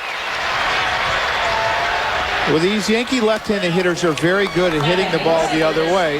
And Matsui gets a ball that's out over the plate and just kind of slaps it over Feliz's head. You see this ball? It's out on the outer half, a sinker that's down. His rear end bails a little bit, but he's able to keep his hands back and just slap this over Pedro Feliz's head. Very good hitting, and I was a little bit surprised the Yankees ran there just because Robinson Cano was on deck and Benji Molina had a clear throwing lane to third base. But Matsui is a guy that doesn't strike out much and puts the ball in play. Jonathan Sanchez getting loose now in the Giant bullpen, a left-hander. He's got a special arm. Yep. A real special arm. And they think that soon he is going to be a starter in his career. His fastball 94, 95 from the left-hand side.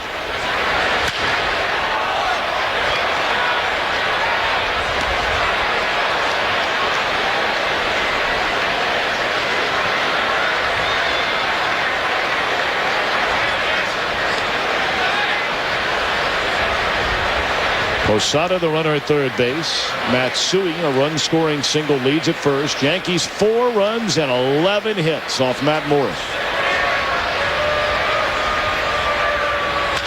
Pulled to first.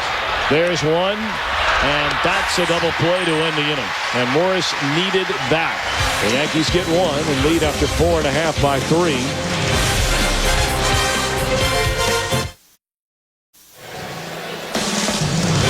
Fox Saturday Baseball is sponsored by Chevy and American Revolution.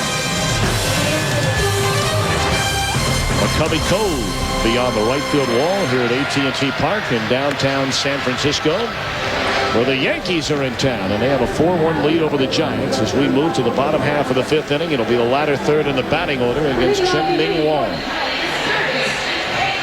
Look out across into the San Francisco Bay, the Bay Bridge. If you continue to make your way north and a little bit west, right into the Pacific Ocean and underneath the Golden Gate Bridge. So what a beautiful part of the country.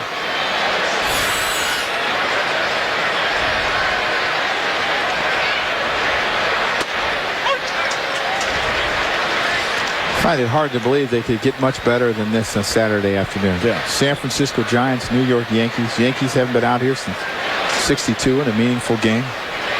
Probably 6 Hall of Famers in the 2 dugouts between them. When you look at Barry Bonds and the gentleman on deck, Omar Vizquel. You talk about A-Rod and Jeter.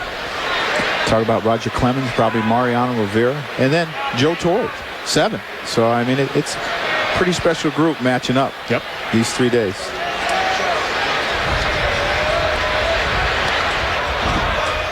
One and 2 to Pedro Feliz. He walked and scored the only Giant run back in the 3rd inning. Vinny Chonk, a right-hander acquired from Toronto a year ago, is throwing in the Giant bullpen. Matt Morris due up 3rd in this inning for the Giants. Ground ball to Jeter, and there's one away. We caught up with Joe Torre, I beg your pardon, in between innings, and asked him, with Roger Clemens now really stabilizing a healthy front 4 in the rotation, what's the difference for this Yankee team and the recent success? Well, I'll tell you what, Joey, adding Roger Clemens, it gives you a certain amount of stability here. And not only the fact that he can go out there every 5 or 6 days and give you a chance to win, but in that clubhouse, talking to young pitchers, being there for those guys to learn from, I think adds us a great deal at a time we really need consistency. Joe, how have you stayed, you've been asked this a million times, so calm through the storms, and especially this year? Well, I'm not sure how calm I am. I may show that, but the one thing I need to show is my support for the players as long as they're playing hard. And my sense is that losing was very important for them, and winning is important. In other words, they never took anything lightly. They never, went to sleep on me, and sometimes they lost their way, but I think it was up to me to make sure that I was there for them and to sort of give them a little security. Thank you, Joe. Good luck. Skipper. All right, guys. Well, we thank Joe Torre for his time from the Yankee dugout in between innings. 1-1 to Vizquel, was taken up and away, 2-1. He had his 2009th career managerial win yesterday, tying Leo DeRocha for 9th place all time. And Derek Jeter gave him the ball. And Joe said, "What's this for?" And Derek Jeter said, "You just tied Leo for 9th all time." Joe said, I had forgotten that's what was my next milestone. And Joe asked Derek, he said, "Well, how do you know?" Derek said, "I know everything. I pay attention to detail."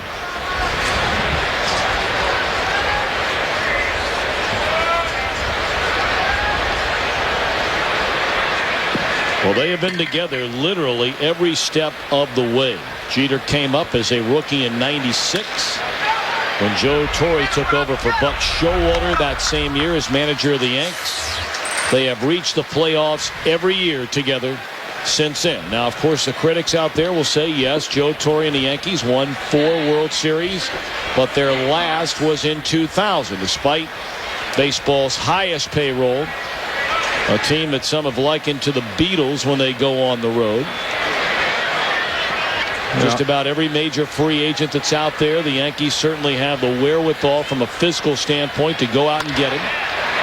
As Morris bats with 2 down and nobody on, and we'll get to that in a moment. A 1-2-3 fit for Wong. We go to the 6th, 4-1, Yankees in front.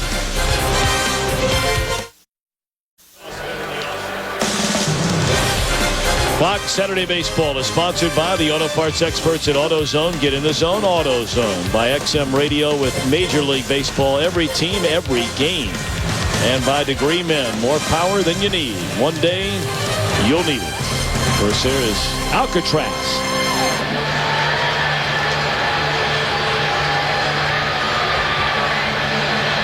Now, would you swim across that? You know, they do as part of the... what do they call that thing here? I've been in town. I think it's part of a triathlon called the Escape from Alcatraz Triathlon. I mean, you're ready for one of those. I can't swim. I mean, you are lean and mean. I can't swim. I'd have to have some kind of little motor hidden in my body to get me across there. That is chilly water, too, my man. Yeah. Whoa, is that cold.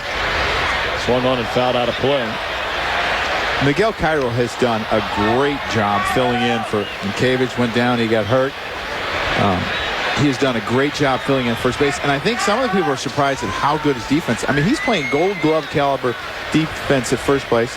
Smart base runner, decent hitter, knows how to situational hit. Roberts will run that one down in left center field. We talked to Dave Righetti in between innings and asked about why the starters have struggled here the last week and a half after pitching so well all year long. Well, like a lot of things, when you're together as a group like they have been, and they got hot as a group, you wonder if they're going to get cold as a group, and you don't want to see that. You want to see some individuals go out there and stop those things. But you know what? Outside of Kaner's effort in Boston, I mean, the guys we're just not getting it done right now. We just have to, like anything else in this game, you battle. Dave, it seemed that Matty Moe was up the first 3 innings, and he made the adjustment there. What exactly did he do to get the ball down in the zone? Real simple. You got to try to. Yeah. He's trying to cut balls on people's hands, and a lot of times his fastball's been cut. And even though we're trying to keep the ball away, the ball's been running a little bit into the swing. And when you do that, you're going to get hard hit balls regardless. And you can see on the pole side how hard the balls are being hit. And you're right. We need that down and away so we can open up the plate a little bit so you don't have to be so perfect inside. David, thanks for the time. You're welcome. Good luck. All right, you guys. Good to see you. All right. Of course, Dave Righetti came up in 1979 and made his big league debut as a New York Yankee. As their strike 3 to Wong, he was a starter all the way up through the minor leagues, was in 79, came back up again in 81, made 15 starts. In 1982, a starter. His final year in 83, on July the 4th against the Boston Red Sox, Righetti threw a no-hitter, the first by a Yankee since Don Larson's perfect game in the 1956 World Series. In 1984, the Yankees turned him into a closer, and he served in that role with New York through the 1990 season. He came out to San Francisco as a free agent in 91. There's a base hit into center field by Cabrera. Of course, he's a California native, Righetti. Grew up in San Jose and has made his home here throughout his entire life. You know, scouting reports are so important for hitters against pitchers that they've never seen. And this is a sinker. And what have all the left-handed hitters done, mostly against Matt Morris? They have taken him the other way. And that's how you have to approach a sinker ball pitcher when the ball's running away from you. Take him the other way. And by doing that, you can stay back on that big curveball that he's got. And that's the ball that you'll pull from time to time. See the numbers for Morris, 102 pitches. That's one of the real trademarks of the Yankees when they're going good. the ability to wear down the opponent's starting pitcher. We see that with a team across the bay in Oakland. That's one of the big reasons for their success year in and year out. The Red Sox, same sort of thing. And that's harder to do than a lot of people think, because a lot of people think you just tell hitters to go out and be patient. Some hitters can't do it. Some hitters are not those type of hitters. Derek Jeter is not the type of hitter that's necessarily going to go work the count and see a lot of pitches. He's an aggressive hitter that likes to hit the ball the other way. Some hitters are better. Bobby Abreu was very good at it. I played with guys like Paul O'Neill was great at it. Bernie Williams was great at it. But some hitters just can't do it. So you have to find those type of hitters, if that's what your club wants your team to do, to fit that system. Now, do you think your boy, Big Paul O'Neill, is watching the game today back in Cincinnati? No, I'm sure there's something going on at Ohio State, and he's trying to get over there to watch it. There's a base hit into right field off the bat of Jeter. Cabrera will advance on to third. You and Mr. Noah O'Neill are still pretty tight. Oh, we're great pals. That's Partner. Partner was my buddy with the Yankees. He's probably playing golf today is what he's probably doing. Yeah. So, it looks like Bruce Bochy's going to make a pitching change. 13 hits surrendered by Morris, but only 4 runs there in the game. We'll be back.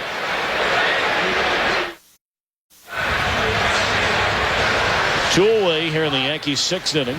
New York in front 4-1. Jonathan Sanchez takes over on the mound. Tough to hit, but he can get very wild. Hard throwing young left-hander for the Giants. What I really like about Jonathan Sanchez is he throws across his body just a little bit. And what I mean by that is you'll see his foot, his lead foot, his stride leg go towards the first base line a little bit. And it almost looks like he's throwing from behind a left-handed hitter. And that can be uncomfortable for left-handed hitters. If we get a chance to take a look at this, you'll see his stride foot, instead of going straight towards home plate, it'll go a little bit this direction. And then what happens is his arm will come around, and it looks like he's throwing from behind you. And he'll get that sweeping slider effect because of that, and he can be very tough on left-handed hitters.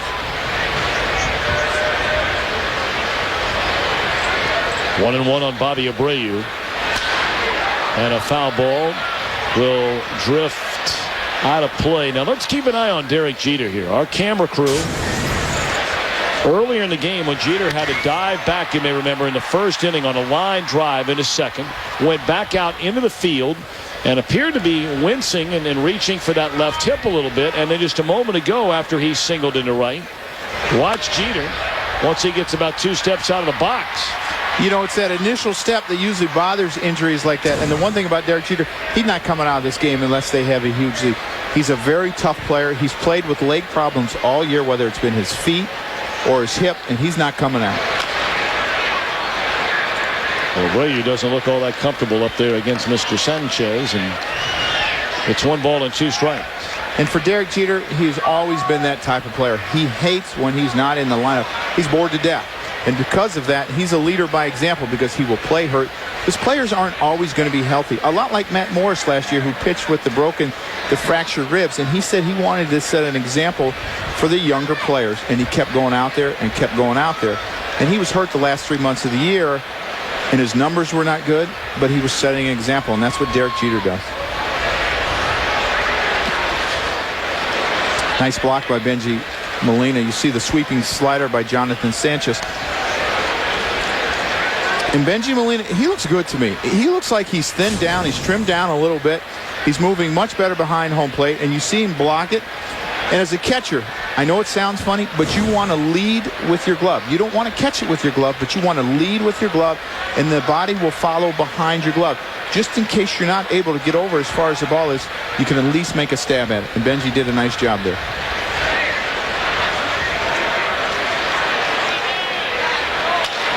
Pulled to the right side, Durham to his left, and that will end the inning. A couple of hits, a couple of men left. Giants trail by 3 as they bat in the 6th.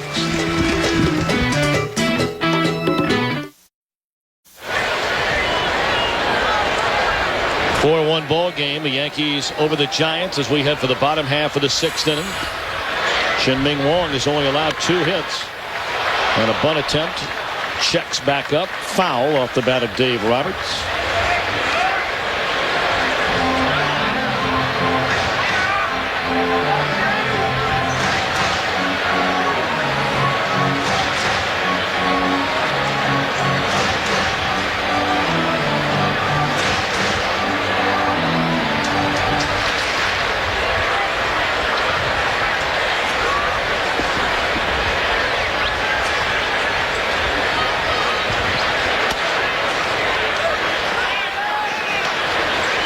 In a minute here, we're going to show you not only some of the video of that 1962 World Series and the final out of that series off the bat of Willie McCovey, who those that saw McCovey play regularly and only even occasionally will tell you maybe in the history of baseball nobody consistently hit the ball harder with more greater impact leaving his bat than Willie McCovey, the Hall of Famer. And of course here's his statue out in right field in what is aptly known as McCovey Cove. But he was the final man to bat in that Game 7 of the 1962 World Series. He came up there with runners at second and third and 2 men out. Ninth inning, Yankees had a 1-0 lead behind Ralph Terry, the series MVP, and a rocket that nearly undressed Bobby Richardson at second. Gave the Yankees then their 20th World Series title. And look at the Avidart in-game box score, starting with the Yankees. Tony Kubek, Richardson, Mickey Mantle, the Hall of Famer, Roger Maris, Howard, of course, yeah, Moose Skowron, Clete Boyer, who just passed away. Here's Willie McCovey. Still comes here regularly to the ballpark.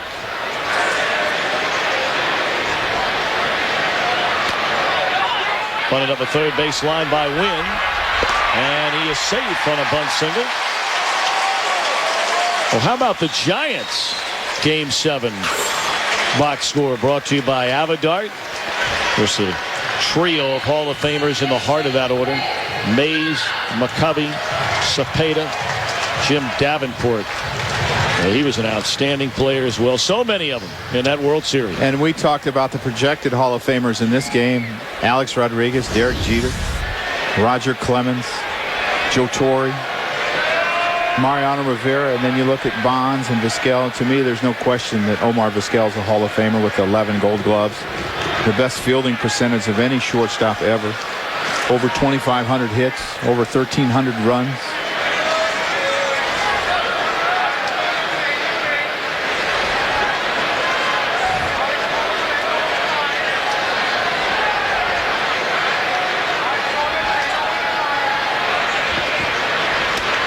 Strike call to Durham.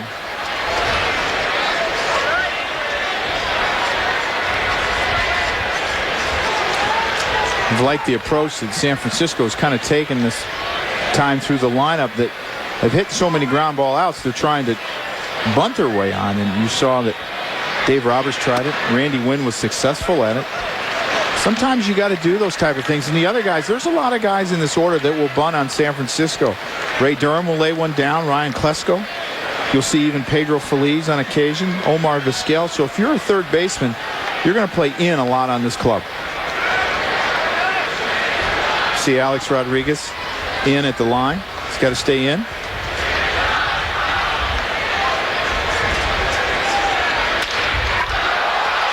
I've got a piece of Wong, and Jeter's throw is in time to get Durham. The crowd disagrees. It looked like that throw pulled Cairo off the bag. And now Bruce Bochy can argue with Phil Cuzzi, the first base umpire. Oh, this is a good play by Miguel Cairo. He stays on this bag. It looks like it comes off at the end, and that's a tough call for Phil Cuzzi. Derek Jeter is so good at that play right there where he has to throw on the run, and when he's charging the ball hard, like that weak ground ball that off of Chin-Ming Wong. And Bruce Bochy, his club has not played well. They've lost 8 in a row. Sometimes when you're not playing well, it seems like every call goes against you. And it's frustrating for a manager. He got thrown out the other day in Milwaukee. It's a bang-bang play. Is his foot on? That looked off. Yeah, it looks like he pulled his foot there. And Bochy's been thrown out of the game.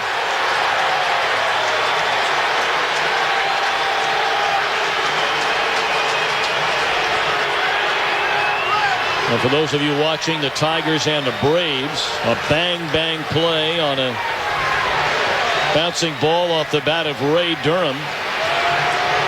Incites manager Bruce Bochy to come out and argue with first base umpire Phil Cuzzi over this call. Was his foot on the bag for Miguel Cairo when he caught the throw? And Bochy's been thrown out. And we see this angle, and it looks like his foot just comes off the bag. Phil Cuzzy's right there watching it. And they had a situation in the game last night where they thought it was fan interference. Matt Cain ended up giving up 2 more runs when they didn't get the call down the right field corner.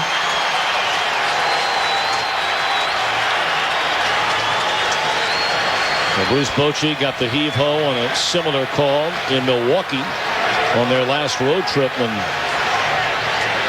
that road trip just finished in ugly fashion after getting swept in Boston and then swept in Milwaukee before coming home. And Giants today trying to end an 8-game losing streak. 4th time that Bochy has been ejected as the Giants manager. They had that fan interference last night where I actually heard some fans say it was the Steve Bartman play, the playoff game in Chicago, and I was saying, well, the importance of this regular season and that playoff game are a little bit different, but it's been a frustrating 8 days and a frustrating weekend so far for the Giants. Now Barry Bonds will bat with a runner at second base. First base is open, but the Yankees lead 4-1. They're going to pitch to Bonds here. Now, whether or not he gets anything good to hit is an entirely different story, perhaps. As Bochy is finished for the day, and Bonds is digging in. 1 for 2. He's grounded to short and singled into right. Bonds not sure about that call from Brian O'Nora. He thought it was in. And you'll see a lot of that. You'll see this fastball that's down and into Barry Bonds. When things are going bad, you'll see hitters yell at umpires from the bench a lot. You'll see a lot of arguing with umpires because players are frustrated. And I think it's important that the umpires understand the history of what's happened with San Francisco the last week. And most umpires will say, hey, you know what? That's enough. I've heard it. I understand you're frustrated. That's enough. And then players have to be responsible and not say anything. You have to take it upon yourself to make your own breaks, like Randy Wynn said last night. Base hit into left field by Bonds will bring in the run from second base. Bonds 2 for 3 today. An RBI single, his 34th run batted in. And that makes it a 2-run game for the guy can hit. You know, this is Barry Bonds. He is not a home run hitter to me. He is a hitter that hits home runs. And he takes his fastball away from him, knows he needs just a single for an RBI, and doesn't try to hit a home run. And I talked about it a little bit earlier. You worry about situations when there's nobody on that he's going to try to hit the ball out of the ballpark instead of just trying to get base hits. But he understands the importance of this run. The Yankees, they have 13 hits, but they haven't been able to put this Giant team away today. It's still a close ball game, 4-2. Wesco is 0 for 2. Robbed of a hit his last time up on a leaping grab at the warning track by Matsui. This is one guy who doesn't get cheated. Until he has 2 strikes, he's going to swing, and he's going to swing hard. And the place that he's vulnerable is up, but that's a tough pitch for Chien-Ming Wang. Jeter will go to the bag for the first play, which ends the inning. Bonds knocks in a run to make it a 2-run game. A-Rod coming up in the 7th. We're back after a word from your local Fox station.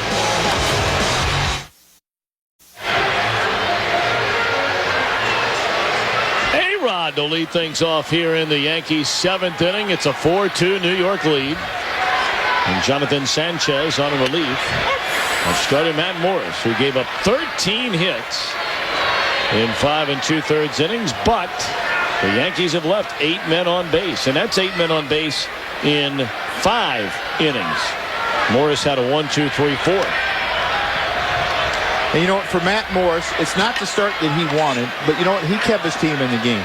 And since 2001, only 2 pitchers in the National League have won more games than Matt Morris: Roy Oswalt and Greg Maddux. And he's a guy that I think, if the Giants don't get back in this race, might be attractive for another club to acquire. Well, he'd be very attractive for a lot of clubs. He has 1 more year, as you pointed out, left on his contract that he signed as a free agent to come here. Oh, those aren't bad numbers for Alex Rodriguez. How do you get those numbers? I don't know. Those are just...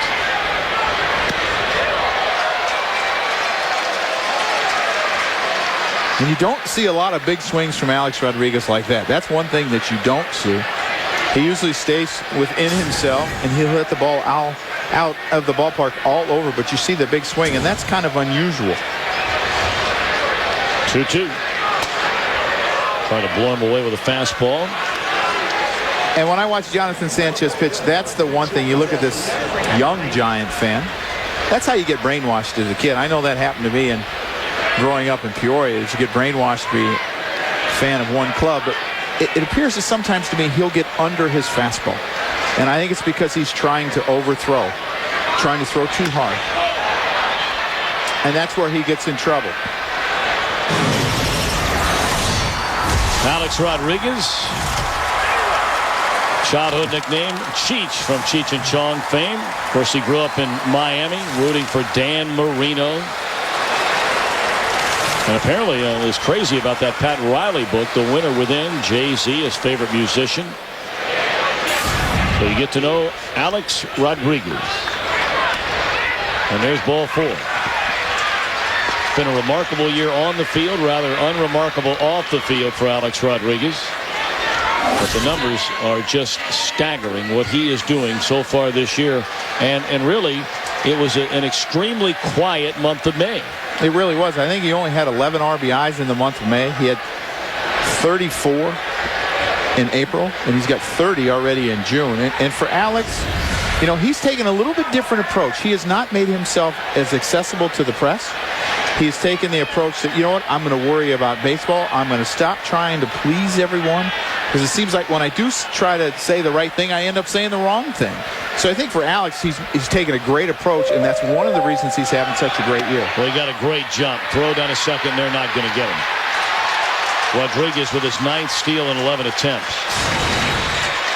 Well, Alex Rodriguez, smart baseball player, has always had the ability to steal 20 bases every year. And that's the one thing about the middle of this Yankee order. When you look at Abreu and A-Rod, they are not station-to-station guys. They are guys that are going to steal bases. Abreu has averaged about 30 stolen bases, 35 over the last 4 or 5 years. This club's a little bit different than it has been in the last couple of years because they have guys that like to run. Of course, A-Rod, one of only 4 players in the history of baseball to have 40-40 season, 40 or more homers, 40 or more stolen bases. Barry Bonds has done it. Jose Canseco, the first to do it, and then the last to do it. Nope, he didn't do it. No, he went 30-80 one year. Soriano. Yeah, last year. Now I'm assuming that was 80 stolen bases. Yeah. 1-1 the count. 1-2 now to Posada, turns around to bat from the right side. And that Jorge Posada right there was trying to hit the ball to right field. You see him trying to stay back. He ended up staying back a little bit too far on that fastball away from him. It was a little bit late. But now you're in the situation as a hitter is you have to find a way just to put the ball in play. Stop trying to get him over. Just put the ball in play, and maybe something good will happen. Can't strike out in this situation. A lot easier said than done, though. It's another fastball that he got under. He's got that slider that he could throw down and into Posada, especially after you go up in the zone. You change in and out, or he threw one up and away, and you change up and down, so you're changing 2 basically eye levels. He could go down and in. He could throw a changeup, or he could try to go back up with a fastball.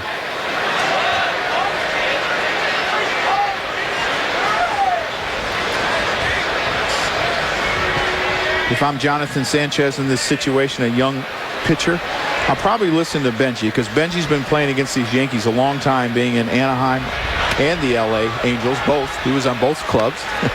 Right. And in Toronto. So he's faced this club a lot. He's seen Posada a lot.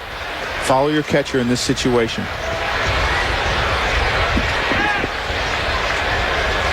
Sanchez, born and raised, still makes his home in Puerto Rico and wound up playing college baseball at Ohio Dominican. That's outside of the state capital, Columbus, Ohio. Had a great 4-year career there. Foul tip into the mitt of Molina. And that would have been ball 4 and that at bat. Well, it's the first time they've retired Posada today. Thus, he is our Pepsi, the official soft drink for Major League Baseball. Clutch performer of the game. 3 hits, 3 singles, 1 RBI. To learn more about the Pepsi Clutch Performance Award and sweepstakes, visit PepsiClutch.com. Now with one out, Alex Rodriguez, you have to pay attention that you don't give him too big of a jump because it's a situation where he might try to steal third. So Matsui only has to hit a sac fly against this left-hander who's very tough on lefties. Lefties are just hitting about 111 off of him.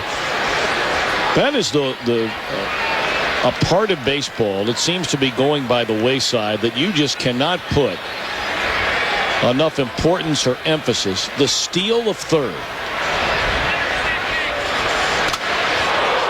For the very reasons you just talked about, as it goes to 0-2 on Matsui. You don't see a lot of guys do it much anymore. But, man, if you have a guy out there, and obviously you get a much bigger lead, you get a much bigger jump, it's easier to steal third, you're told by base runners, than it is to steal second. Well, I think the move is not as quick there. And the other thing is I think it's important that you have a third base coach that's talking to you all the time saying, you're all right, which means you can get a bigger lead. And if he says careful, that means the shortstop's behind you. And if he says back. So he is your eyes, and you only have to watch the pitcher and the catcher. That pitch hit Matsui on an 0-2 count. Well, when you have a live arm like Jonathan Sanchez, sometimes when you get a little bit out of whack, you can be a little bit wild. And that is the one area that he seems to need to mature a little bit. He's 0-2. This is a situation where you have Matsui buried and you can't afford to hit him. Now, I know he's not trying to hit him, and he's trying to make a good pitch, but the ball just gets away from him a little bit. And as he gets older, he'll become more familiar with his body. He'll throw more strikes, and he'll become probably a very effective starter in the National League. Dave Righetti out to visit with Sanchez, and Vinny Chalk for a second time will get up and start to throw in the Giant bullpen.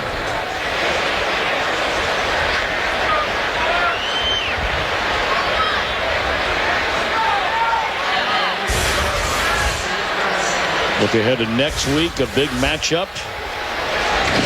The Twins and the Tigers. Tigers, of course, have been playing all year long, or just about all year long, without big Joel Zumaya down in that bullpen. Without Kenny Rogers, who came back yesterday and won 5-0, beat the Atlanta Braves. Detroit now is the American League Central Division leader, despite not having Zumaya and Rogers. And now Rogers back, and they're hoping to have big Zumaya back. And Rodney was on the DL for a while. Gary Sheffield didn't hit first month until Daniel Cabrera actually hit him. Kind of woke him up. He's got 17 home runs now. And what about the year Maglio Ordonez is having? You don't even hear about him. And he's got to be serious consideration for MVP of the American League the first half. Oh, yeah. 0-1 on Robinson Cano with 2 on, 1 out. Yankees leading 4-2 here in the 7th.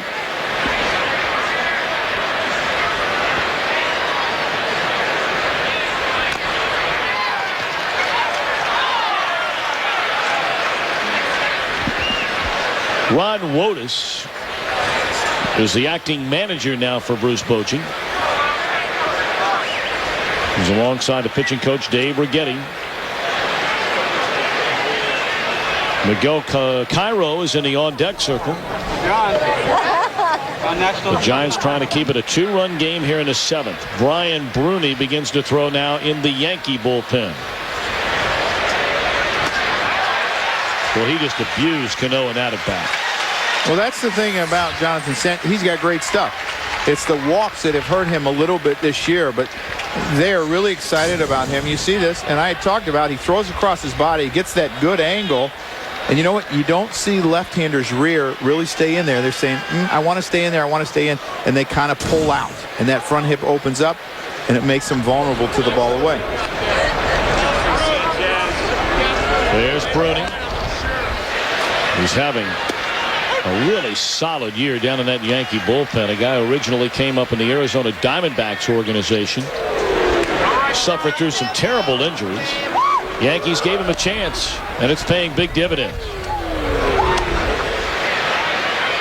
0-1 on Miguel Cairo with 2 on and 2 men out. In the air right field, Wynn will get it. And Sanchez pitches into trouble and then out of trouble. They stand and stretch in the Bay Area. 4-2, Yankees in front. Fox Saturday Baseball sponsored by Twix. When you need a moment, chew it over with Twix. by Volkswagen. When you get into a Volkswagen, it gets into you. And by DirecTV. For the most sports in HD, you gotta get DirecTV. I believe that's from down at Fisherman's Wharf. City by the Bay, San Francisco, California. We go to the bottom half of the 7th inning, where the Giants come to bat against Chin Ming Wong, trailing 4-2. And Benji Molina to lead things off. He looks at ball one down low. An RBI double by Roberts in the third after a leadoff walk to Feliz. And then in the 6th inning, a one-out bunt hit by Randy Wynn. Barry Bonds knocked him in with a 2-out single. That's all the scoring for the Giants today. 2 runs on 4 hits. 2 walks for Wong, who has not struck out a single batter in the game after fanning a career-high 10 his last start against the Mets. But he's not a strikeout guy. That was just one of those games. Hooked into left field and hit pretty well, but Matsui runs it down, 1 away. Well, we had a little time to visit with Billy Crystal and Robin Williams before the game today. Check this out. July 10th, it's the All-Star Game, live right here on Fox. Be there. It'll be an incredible game. 8 o'clock Eastern. That's right. We could do that better. I hope so. It's the All-Star Game right here on Fox, 8 o'clock Eastern, July 10th.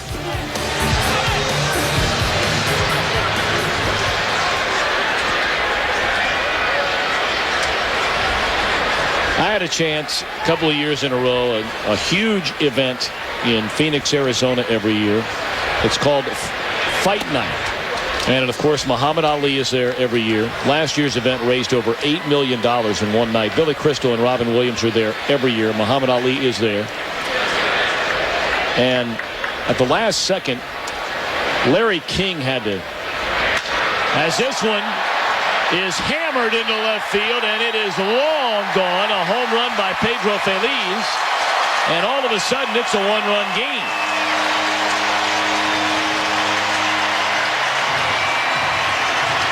Pedro Feliz is the type of hitter that likes the ball middle to middle in.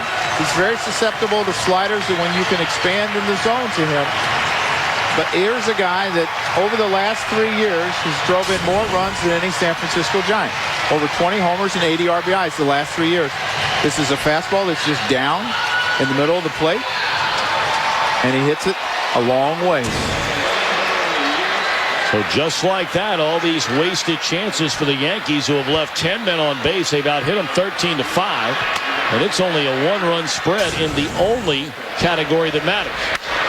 And he's trying to go in with this sinker, and he just doesn't get it far enough in. And Pedro Feliz looked like he was looking for that sinker, and he got it, and that's his 100th career home run. Congratulations to Pedro Feliz. Big swing and a foul tip by Vizquel. It goes to 1-1. And just to finish that thought, as you see, of course, Robin Williams happy. You can't even see Billy Crystal. At any rate, Larry King had to bail at the last minute as the MC of this event. And they said, well, we'll get that stiff Brenneman. At least he's here and maybe talk a little bit. There's a base hit in the center. And when you have a chance to be around those guys and just see them work, standing right next to them, it is just amazing, their talent. Well, Bruni has been up. Mike Myers has joined him. And Joe Torre standing now in that Yankee dugout as Mark Sweeney will be announced as the pinch hitter for Sanchez. And here comes Torre. And one would assume to summon the left-hander Mike Myers to face Sweeney. We'll be back.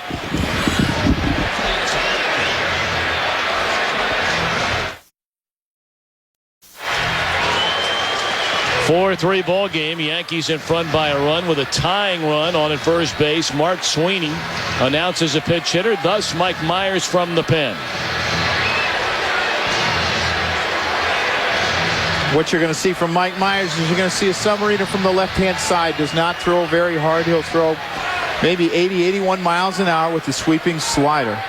Left-handers have had more success off of him this year than in the previous years. He's had a lot of success off of right-handers, so he's here to get Sweeney and Roberts out.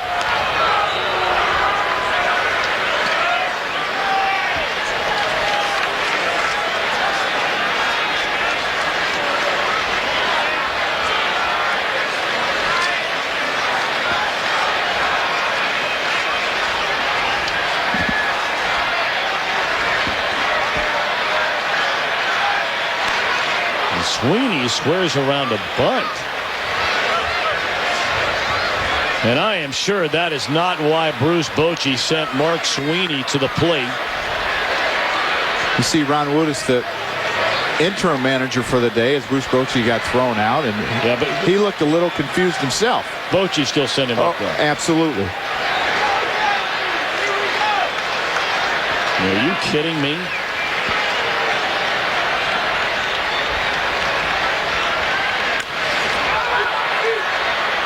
On the ground to first, Cairo will tag out Sweeney. Advancing into scoring position is Vizquel, and there are 2 out in the inning.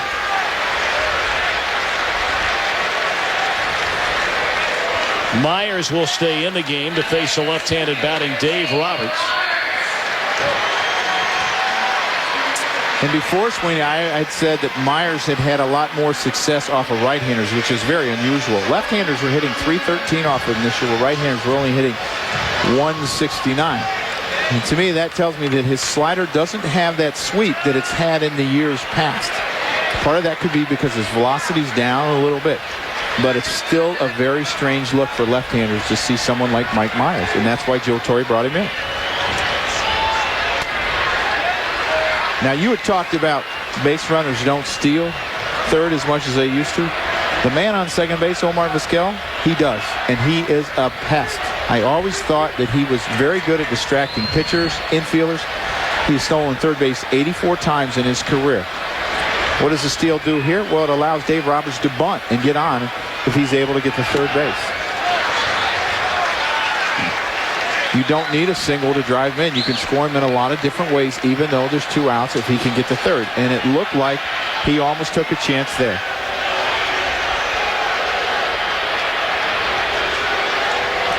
Roberts today is 1 of 3 at a run-scoring double down the right field line back in the third.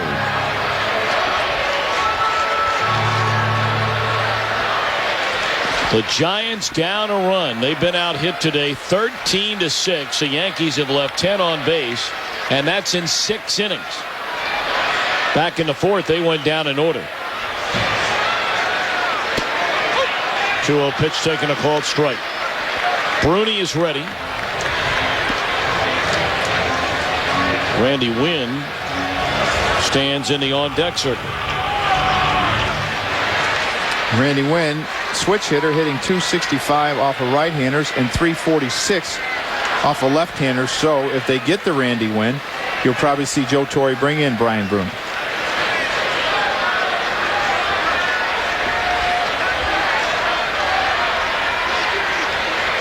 So Roberts' eyes taking a look around that infield as Myers is paying attention to Vizquel out at second base.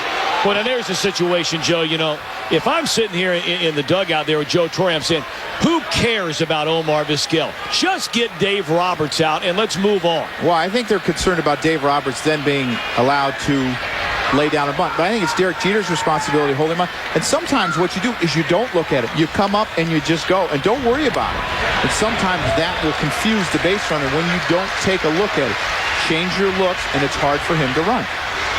And now that he's distracted, the last thing that you want to do is you don't want to walk Dave Roberts. I mean, this is the guy that you're supposed to get out. Vizquel, a tying run out there at second, 3-1 to Roberts. And Myers walking. And that's going to do it for Myers, or at least one would assume, based on the numbers Joe just gave a moment ago. And Torre comes marching up the steps. That's all for Myers. 2 on, 2 out. The Giants down a run in the 7th. We'll be back.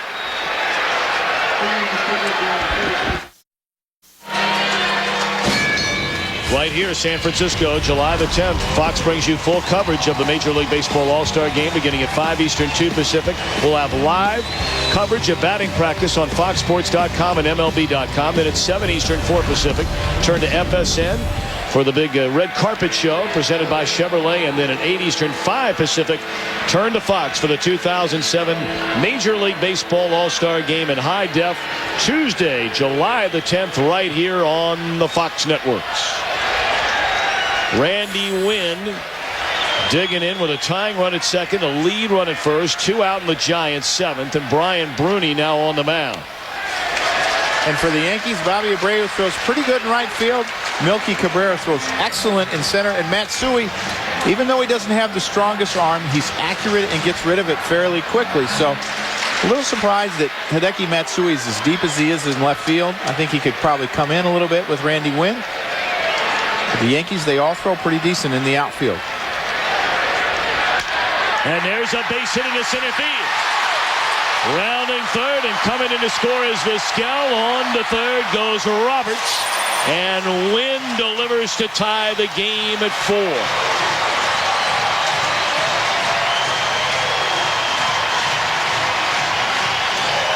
You know, for the Yankees, the bullpen has been a tough spot for them for most of the year. The last 15 days, they've been excellent. But today, they don't come in and help out Chin-Ming Wong to preserve this lead. And now it's a 4-4 game, and the Giants have Ray Durham up with first and third.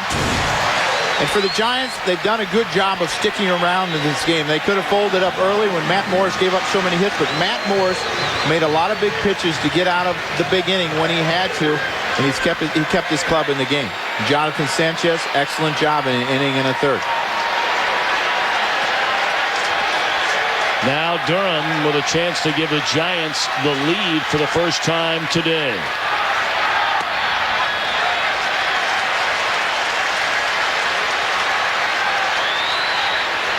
The Yankees bullpen in the last 13 games have an ERA of just over 1. But today, a few walks, a couple hits, and now it's a tie ball game.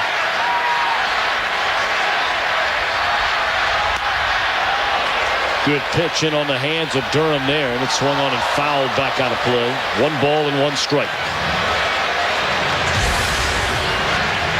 Brought up earlier, Bruni, a highly touted closer coming up through the Diamondbacks organization, was a closer for Team USA. Gave up the home run against Cuba to get beat 1-0 in the gold medal game, the only run he allowed during the entire tournament. And then struggled with control issues with the Diamondbacks. A setup man, a closer at times, then got hurt. Bounced around a little bit. The Yankees gave him another chance. He's been up and down with them, but by and large, has thrown the ball pretty well. He's been pretty good. The one area that he struggled, as you talked about, has been control. He has 21 walks in 31 innings, and that's too many coming out of the bullpen. And for him, he's got a great arm. But now he's putting himself in an awful tough situation because there's no way that you can pitch around Barry Bonds if you walk Ray Durham here. And that's the guy you don't want to face. I think you're right. Yeah. And there's nobody up in that bullpen to help him, so this is his inning.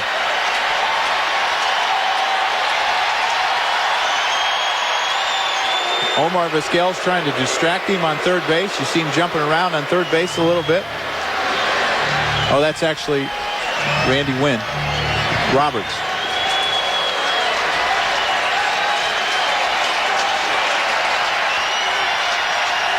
Three and 1 to count on Durham, looking to give the Giants a lead. Durham thought that pitch was high.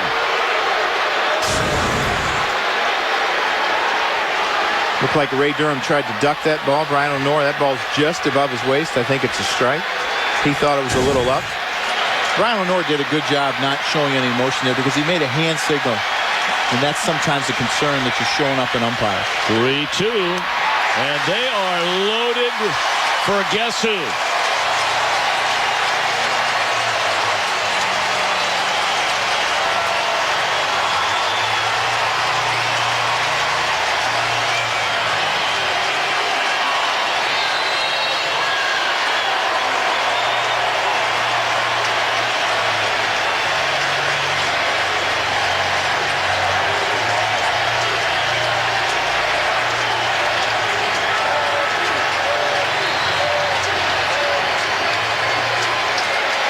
Well, Ron Guidry just came to the mound. What do you suppose he had to say? You got to throw strikes. That's the bottom line. You got to throw strikes and take your chances. And the best way to get hitters like Barry Bonds, or the great hitters, out is you got to get ahead of them. And if you don't get ahead of them and allow them to just kind of single in one little area where they look for the ball, they're deadly.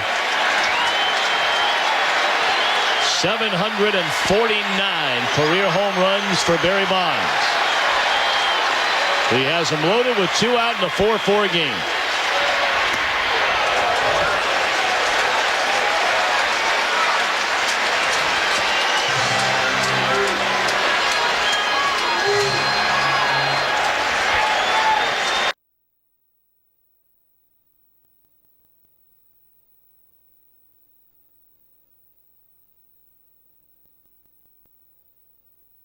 Did he take a hack at that pitch?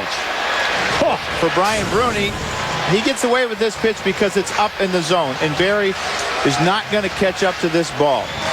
It's a good-looking swing, but that ball's hard to catch up to when it's up and in like that, and that's where you have to pitch Barry if you're going to get him out.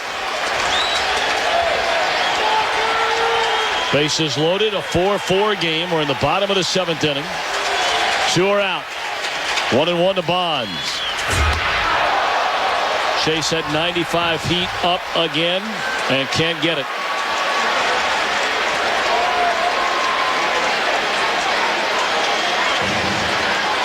Roberts a go-ahead run.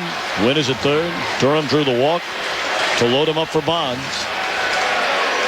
who's come out of the strike zone in 2 pitches. Generally, that is not the MO for Barry Bonds.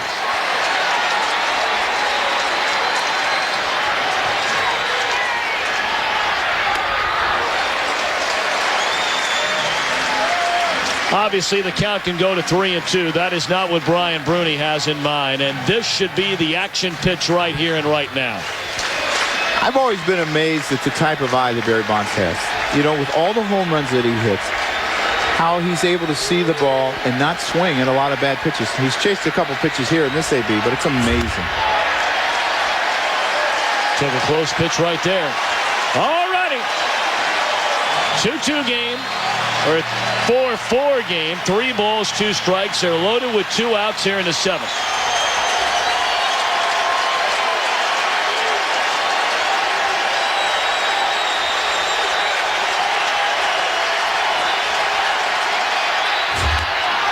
Bruni has walked Bonds, and the Giants have their first lead of the game.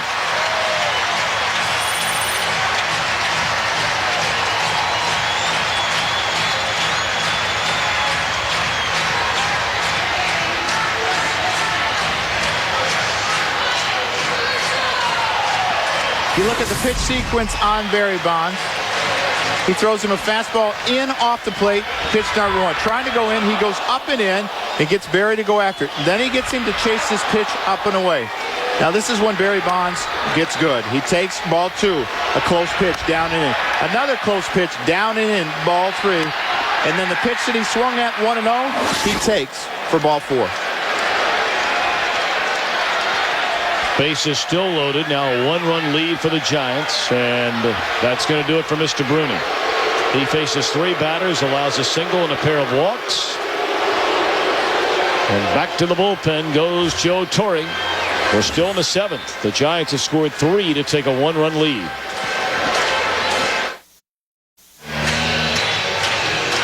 It's been a 3-run 7th inning for the Giants to take a 1-run lead, and now coming on with the bases loaded is left-hander Ron Vallone.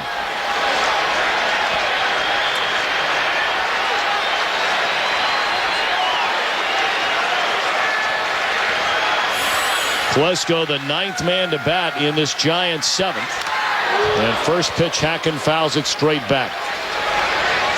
Klesko has seen Vallone 11 times in his career and has 3 base hits against him.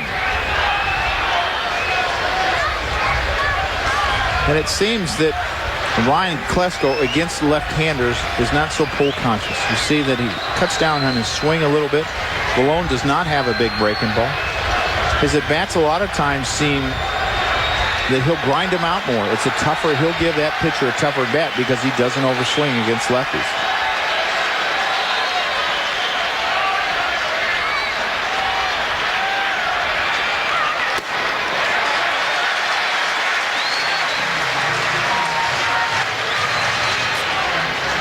You look at Klesko's numbers against lefties this year, 381. And a lot of times it's just they know that they have to stay on the ball and they can't overswing. And a lot of people think that that's how you get a left-hander going the other way, that you have them face left-handers because they have to stay on the ball to be successful.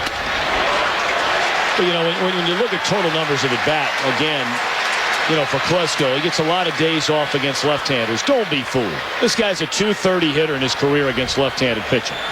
I mean, maybe this year he's figured something out.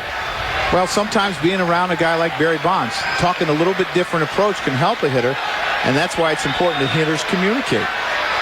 2-1 on Ryan Klesko.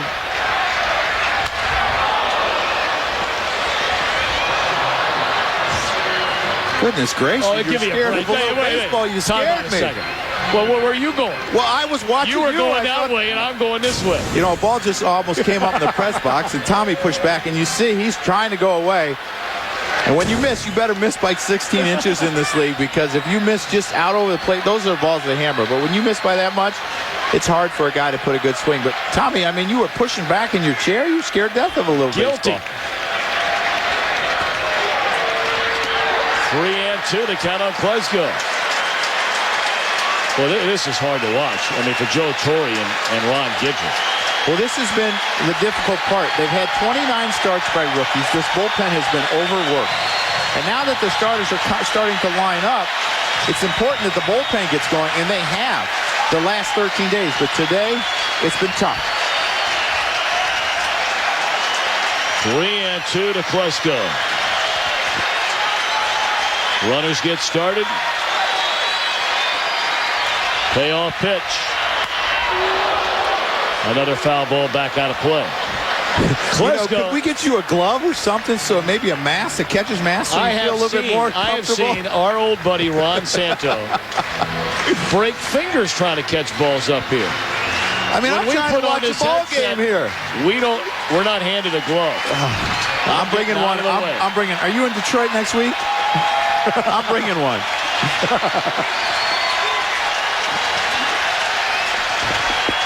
3-2 on Klesko.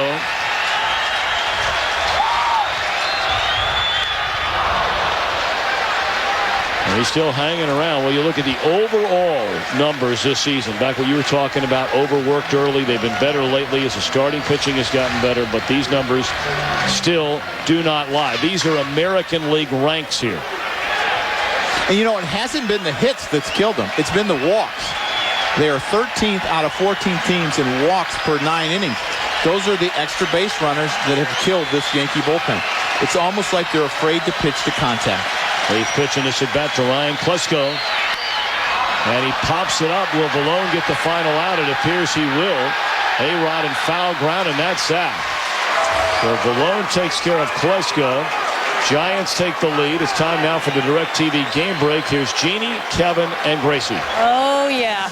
We all need the break. Welcome to the DirecTV game break, sponsored by DirecTV. For the most sports in HD, you got to get DirecTV. Kevin, Gracie, Jeannie, and a little bit of a squeeze in Chicago. Lou Piniella playing National League style. No more Tampa Bay, no more Seattle for Lou. The squeeze is on. Terrio gets it down.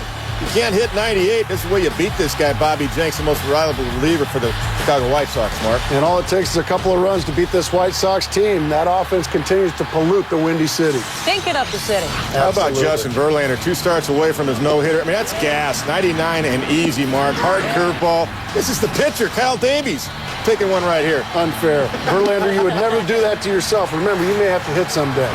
Forget about it. Verlander went into the 7th inning. The bullpen's doing the job right now. Tigers lead. Cardinals doing the job. They won 5 of 7, and so is Frank Thomas. 4 for 4, including a home run, career home run number 498, by the way. Thanks, Gracie. This has been the DirecTV game break. You're welcome,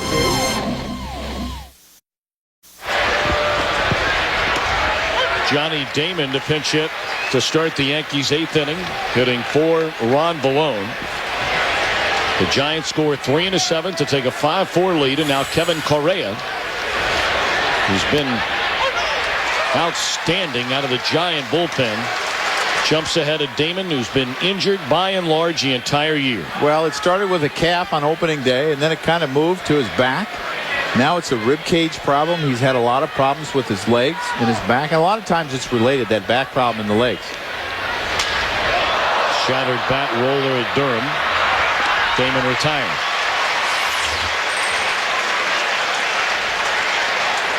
Correa, the 1-3 record, an ERA just barely over 3, leads the Giant relievers in innings. Second in strikeouts, and opponents only hitting .218 against Correa. At one time a highly touted starting pitcher in the Giants farm system, and he has found a home for a long time to come, setting up whoever the closer may happen to be for the Giants. Of course, they got rid of Armando Benitez, who they signed to that big contract a couple of years ago. They just traded him for Randy Messenger.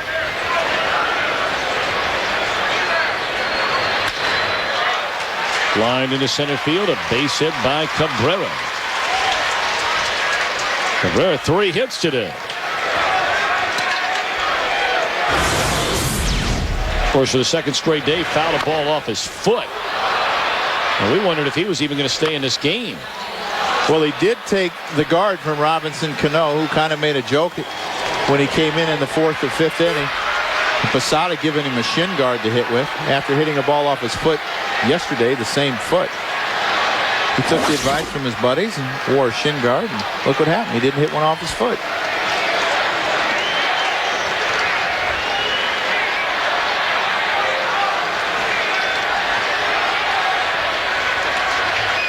I don't think Milky saw a whole lot of humor in that. Well, when you're in that type of pain, there is not a lot of humor in that. No. It's like beating up on a guy after his favorite team just lost a big game, you know, and you beat him up about it. It's not a good time to beat up a guy. No, you maybe wait an inning and try to make a joke, but that's kind of how you keep it loose around the ballpark, because you know what, this is a game where there's a lot of intensity day in and day out, but you have to laugh a little bit and have fun. Oh yeah. Well, Jeter had a hearty rip right there, fouled it straight back.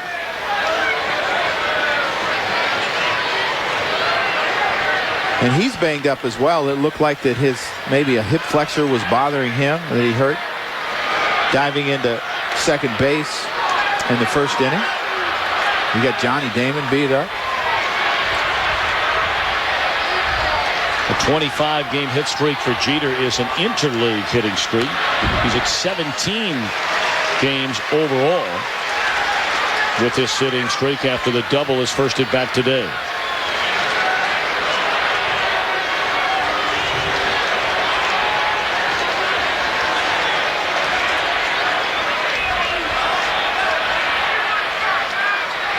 It appears that Bruce Bochy, without a closer, they traded Benitez, is probably going to mix and match when he gets to the end of the bullpen, depending whether you have left-handers or right-handers up.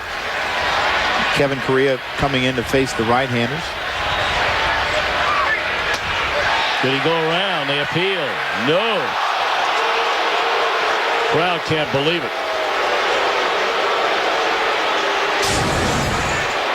As we take a look at the side angle, it looks, you know, that's hard because the bat crosses home plate, and I've never really completely understood that ruling. Sometimes they will call that because it goes across home plate, but he was trying to get out of the way and trying to protect himself.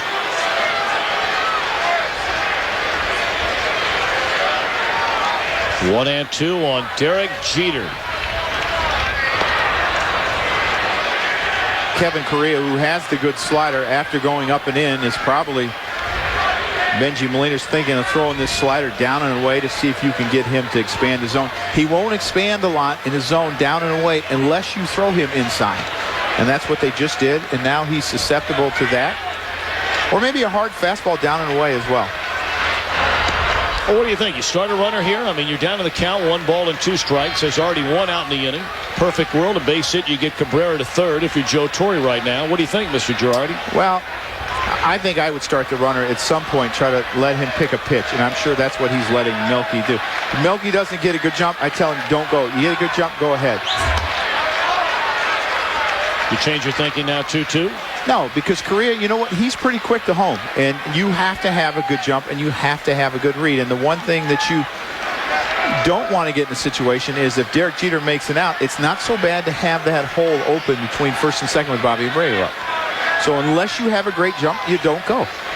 3-2 he'll be running though.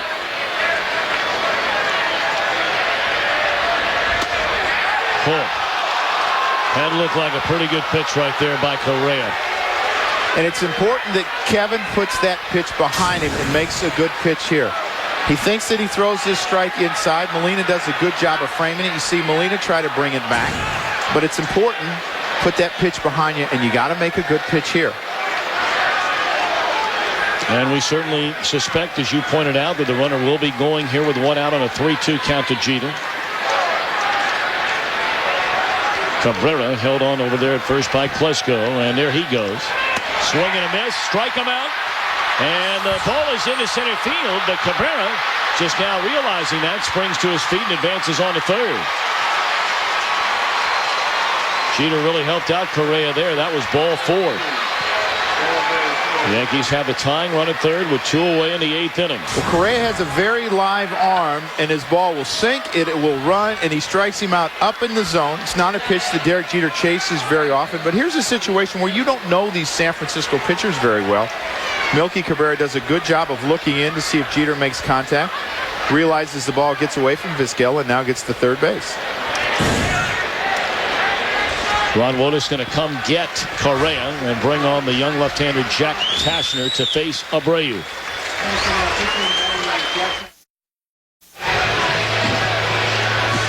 Giants lead 5-4. The Yankees have a tying run at third base. We're in the top of the 8th inning with 2 men out. Jack Tashner now takes over on the mound. Was tagged for 3 runs on 2 hits in 1 inning last Friday night in Boston. The opponent's only hitting .182 this year against Jack Tashner. Another live arm. Throws hard. He'll hit 94 miles an hour. Like his slider, it's very good when he keeps it down. It's got a little sweep to it. The runner on third base, if you're Benji Molina, you've got to be ready to block anything. Of course, the knock on Tashner is the inconsistency with his ability to throw the ball over the plate. In 21 innings, he has walked 15 batters. That's why his ERA is almost 5.5, despite the fact that no one is hitting this guy. And he has come back with back-to-back pitches in this at-bat. Strike, strike.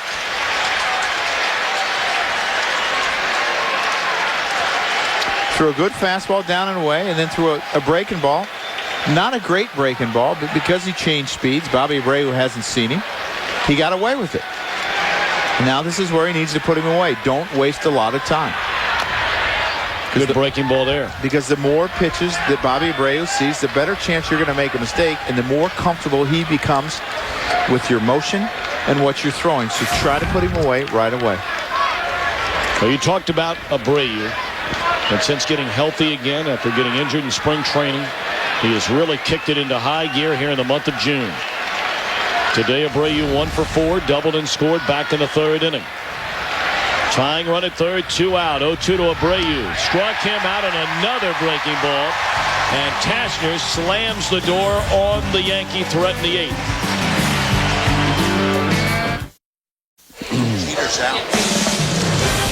Fox Saturday Baseball sponsored by Flomax by Midas. Who's counting on your breaks today? Be safe. Trust the Midas touch. And by Miller Lite. For great taste, there's no debate.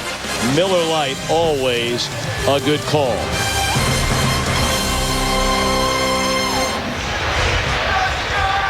Giants bat for what they hope will be the final time today. Bottom half of the 8th inning, leading the Yankees 5-4. Now Kyle Farnsworth takes over on the mound for New York.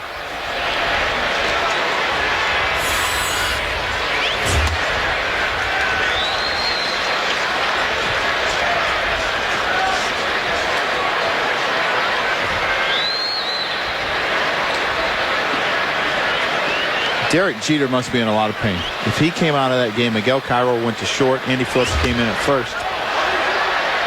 Because you do not see him leave games very often. Well, we showed you a little bit earlier, Derek Jeter rubbing what appeared to be his left hip after diving back to second base in the 1st inning on a line drive that was caught by Ray Durham. Jeter had to dive back into the bag safely. And Winston Payne, once he took his position in the field in the bottom of the 1st inning, and then appeared to re-aggravate that injury when he singled to right in the 6th. So Phillips just brought back up from the minor leagues. When Phelps was sent out, that ball lined into center field. It will fall. A base hit in front of Cabrera.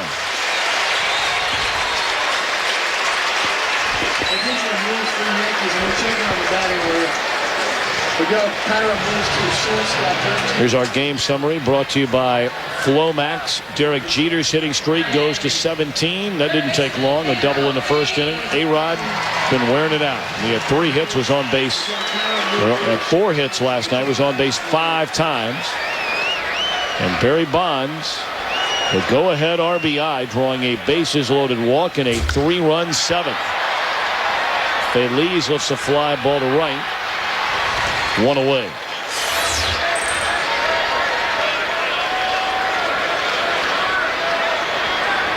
I think this is the situation that Omar Vizquel is probably at his best when he's on the offensive side of the baseball, where he can do so many things, where he can drag, he can push, he can hit and run. He'll look at the infielders where they're playing. He'll try to pull a ball in the hole between first and second. And the one thing that hurts Omar Vizquel in this situation is Benji Molina can't run at all. Or you could probably do something in this situation with him.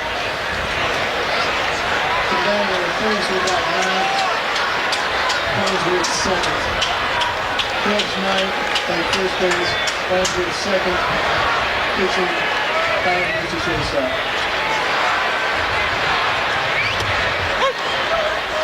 1-1 on Omar Vizquel.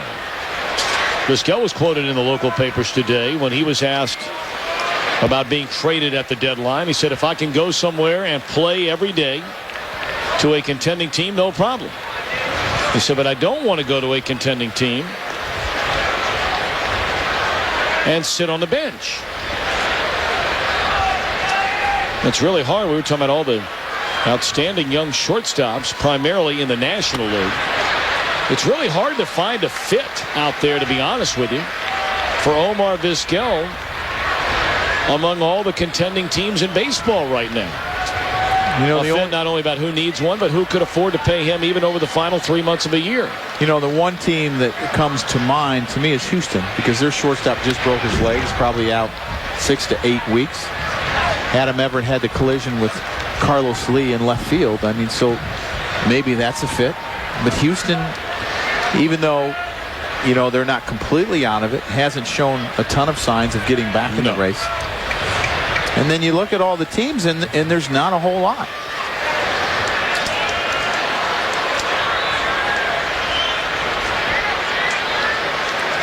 Two and two, the count to Vizquel. Up and away.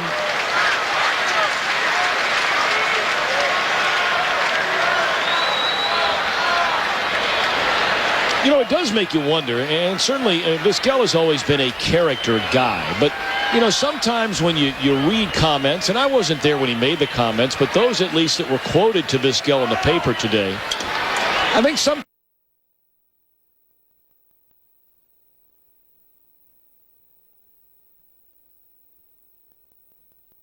it is. He said, you know, I've done that World Series thing. Well, but he's never won a World Series.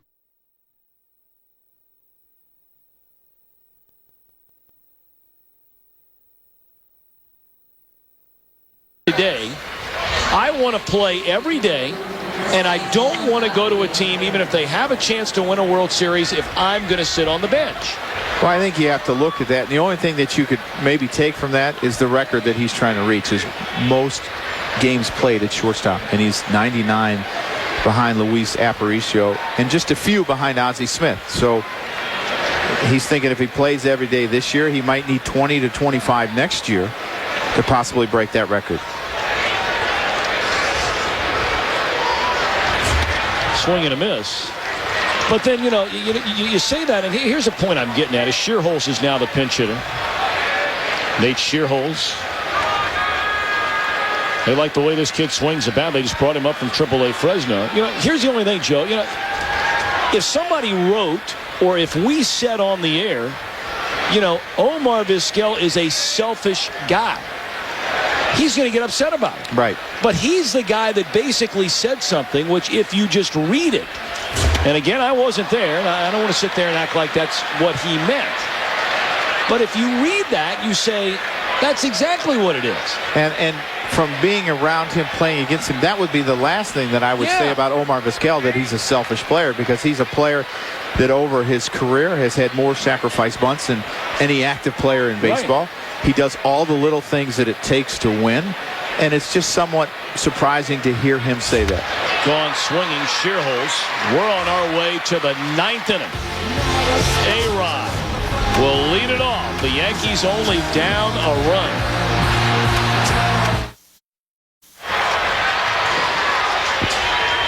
Brad Hennessy, who has 3 saves on the year, is trying to nail this one down. The Giants lead as we go to the 9th, 5-4.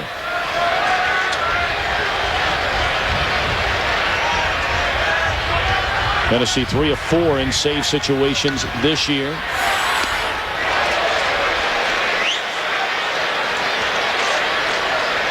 Probably a little bit different situation than he's been in most of the season in his save situations, where he has a 1-run game, national televised game, and you're facing A-Rod.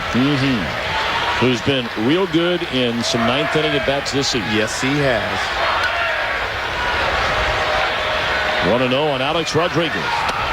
And now 2-0. And as we saw, the one thing that Hennessy has done is he's thrown a lot of strikes. He's only walked 5 guys in about 30 innings. So he is a strike thrower, and that's what you want to see. To me, that's what I want to see out of bullpen guys. Not everyone's going to have that overpowering stuff, but if you get ahead and counts, you got a chance. Well, now he's 2-0, and he's got to be careful. Rodriguez batting in the 9th inning this season. Has 10 hits and 19 at bats. 6 of the 10 hits are home runs. That's in the 9th inning. And he looks at a 2-0 fastball right down the can for strike 1. Hennessy, a #1 pick and a starting pitcher through his entire minor and major league career, but now works out of the Giant bullpen. 2-1 delivery. High drive, center field. Has Rodriguez hit his 7th 9th inning homer? You betcha.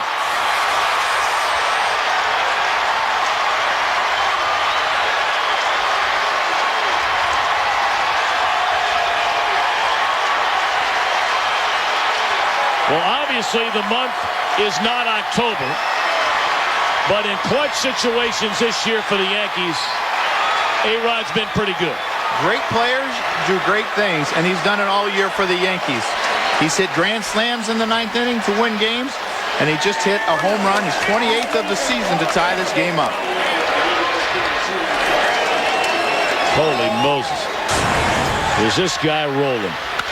Doesn't try to pull it, and he knows it, and this ball goes a long, long ways. And it just came back on the field. Some fan must have got that ball. That's a concession area in dead central field. Threw the ball back over. See the side swing. You see how deep the ball gets. Drives it to center field. You know, Tom, that's just a different sound. It's now 29 runs batted in the last 17 games for Rodriguez. It is his 9th home run in the last 19 games. And there's a liner in the center field, going to be caught by Dave Roberts off the bat of Jorge Posada. You just look at that, and you just see him on his backside. He never vacates his backside. He has the short stride, stays behind the baseball, and just drives it to center field. And, oh, what a feeling for a hitter to know that I can hit the ball out of the ballpark anywhere.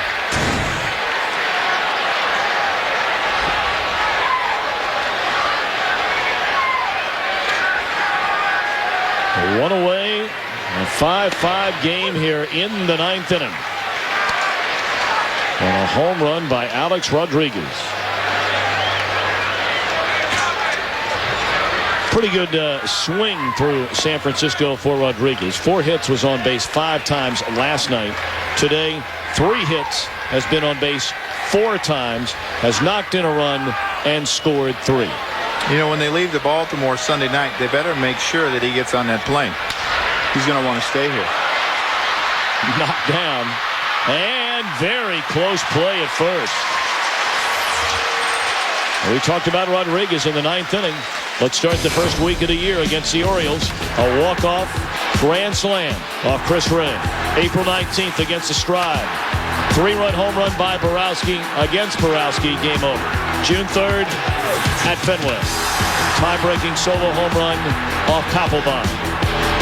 And now today, his 7th 9th inning home run in 20 at-bats. On the ground a second. We go to the bottom of the 9th. Barry Bonds is due up. Or I beg your pardon, Barry Bonds now out of the game. We're tied at 5.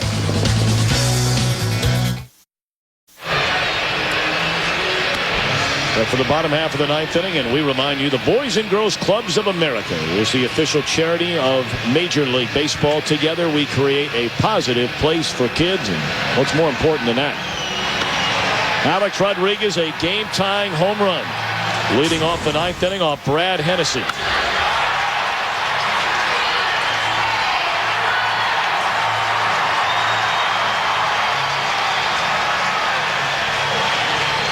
You know what? The sound tells a lot there.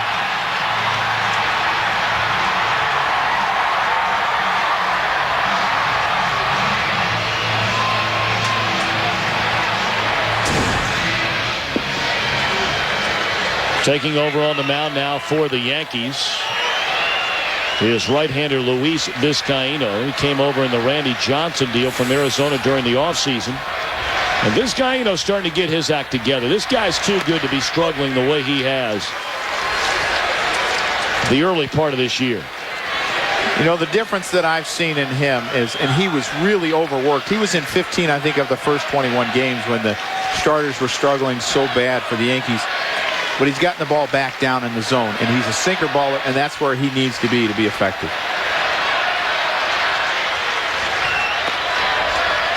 Vizcaíno has not been scored on, spanning his late 8 appearances. That's over 7 2/3 innings. Dave Roberts leads things off. He's 2 for 5 against Luis Vizcaíno. Roberts had plenty of chances to see him the last couple of years inside the National League West. Ball hit hard, and Cabrera's there.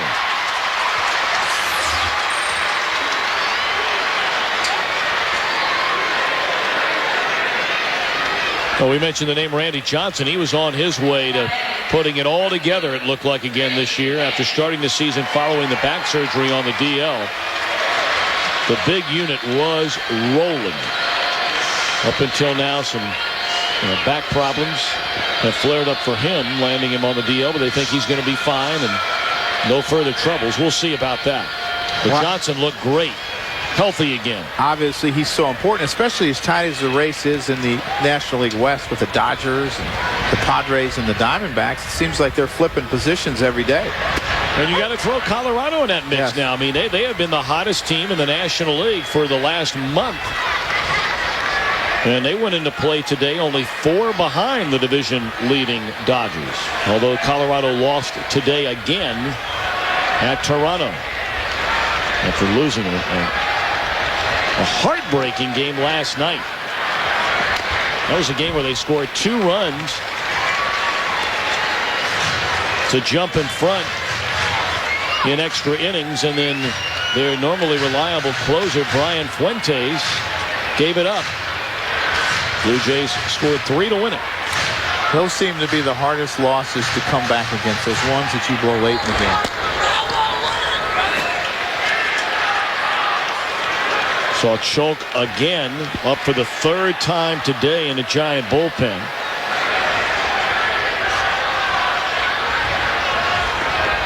Randy Wynn has been on base 3 straight plate appearances. A walk, a bunt hit, scored in the 6th, and then tied the game with a 2-out single to center in the 7th.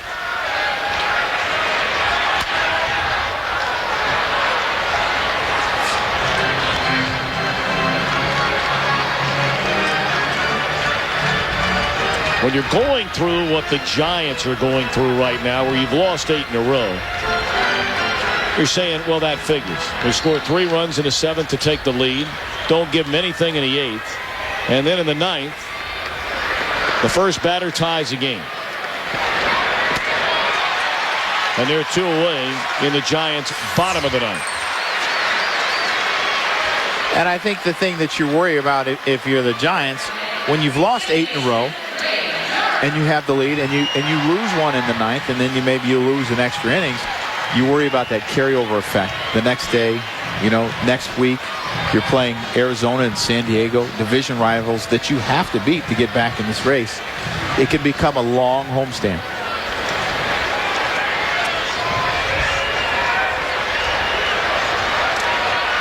Ray Durham 0 for 3, drew a walk in the 7th inning.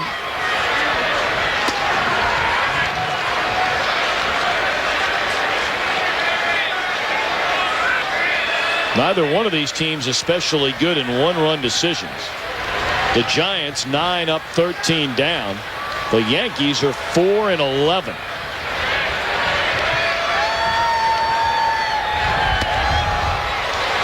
One and one to Durham.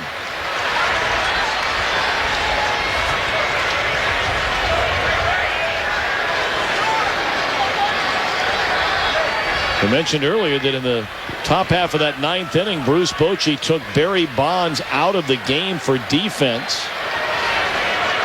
And his spot is due up next.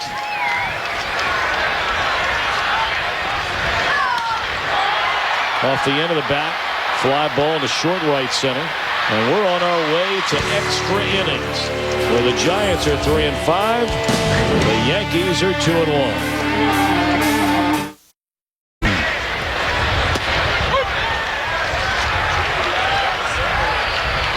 5-5 game as the Yankees come to bat here in the top half of the 10th inning.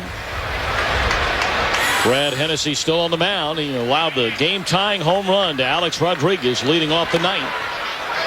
After the Giants had scored 3 times in the bottom of the 7th inning to take a 1-run lead. Cairo to be followed by Phillips, who will bat for the first time since coming on. And then back to Melky Cabrera. The pitcher spot due up 4th with Jeter out of the game. There's a 2-hopper to short, and Vizquel will throw out Cairo. For those of you that weren't with us, it appeared as though Derek Jeter injured a left hip early in this game and had a couple of reactions to that injury as the game went on, especially following a base hit in the 6th. Here's where it all started. In the first inning at second, line drive to the right side. Dove back in. When he went back on the field defensively, was reaching down on that left hip area. And then after a single in the 6th inning, watch Jeter. 2 steps out.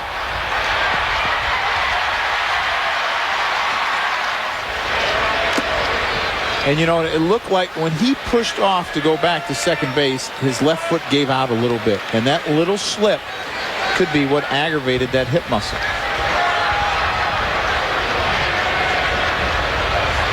1-1 to Andy Phillips. This young man back in the major leagues, just brought back up from the minor leagues. Spent time, of course, with the Yankees last season, and really a lost season. His wife was battling cancer. His mother was involved in a terrible automobile accident.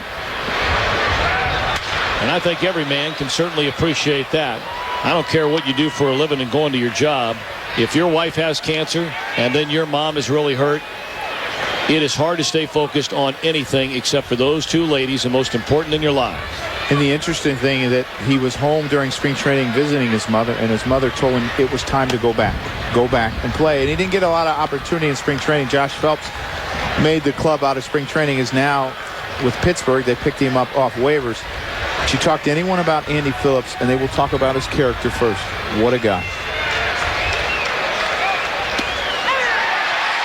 Strike 3 called. He thought it was ball 4 on the payoff pitch from Hennessy, and he goes back shaking his head.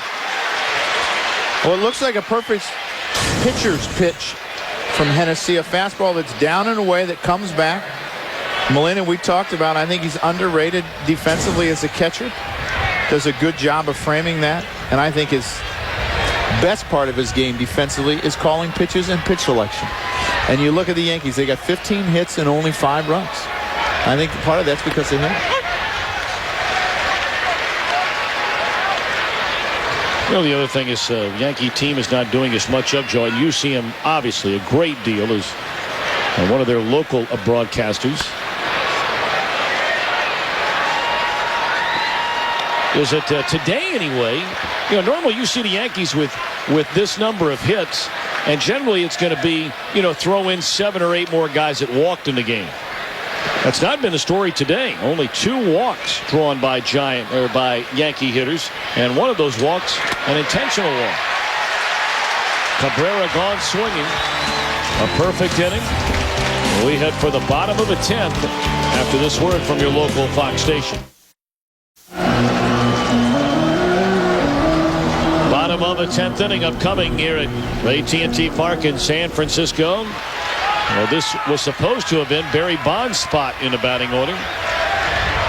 Kevin Frandsen is going to bat for the pitcher Brad Hennessy against Luis Vizcaíno. And as we saw, it appeared that the Kayaks were starting to go to shore after they took Barry out of the lineup.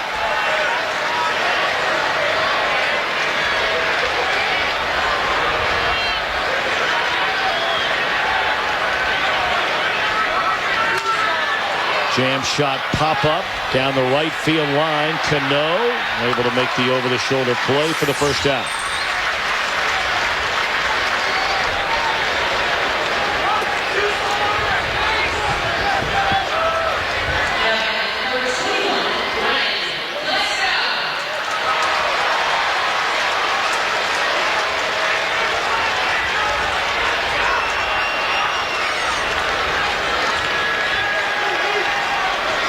Ryan Klesko today hitless in 4 at-bats.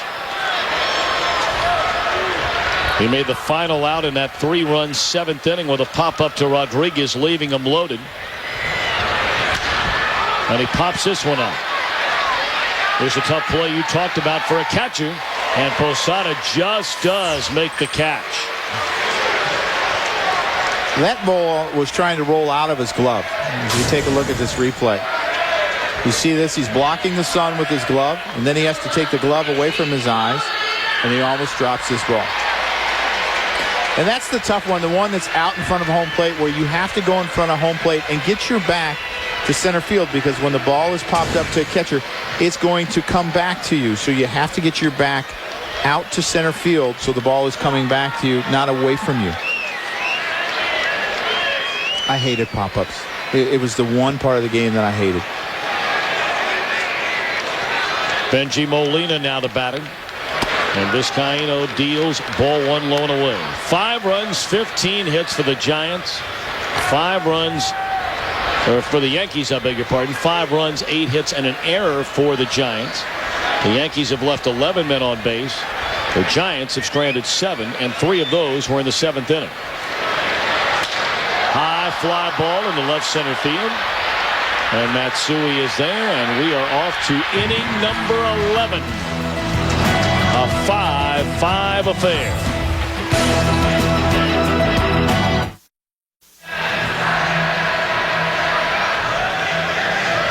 Top half of the 11th inning. The Yankees and the Giants in the second game of this weekend series. The Yankees winning the opener. A big night last night for Alex Rodriguez, and the same thing again today for A-Rod. 3 hits on base 4 times, had a game-tying home run to open the 9th inning, and now left-hander Steve Klein is on for the 27th time this year. Kevin Thompson will bat for Vizcaíno. We talked about Vizcaíno. He is going to be fine for the Yankees out of their bullpen. This guy can pitch. 2 perfect innings. Well, I think when they acquired him, there's a base hit in the center field by Thompson. They imagined him to be the 8th inning guy, and he went through some struggles and has had to work his way back, and that's exactly what he's doing.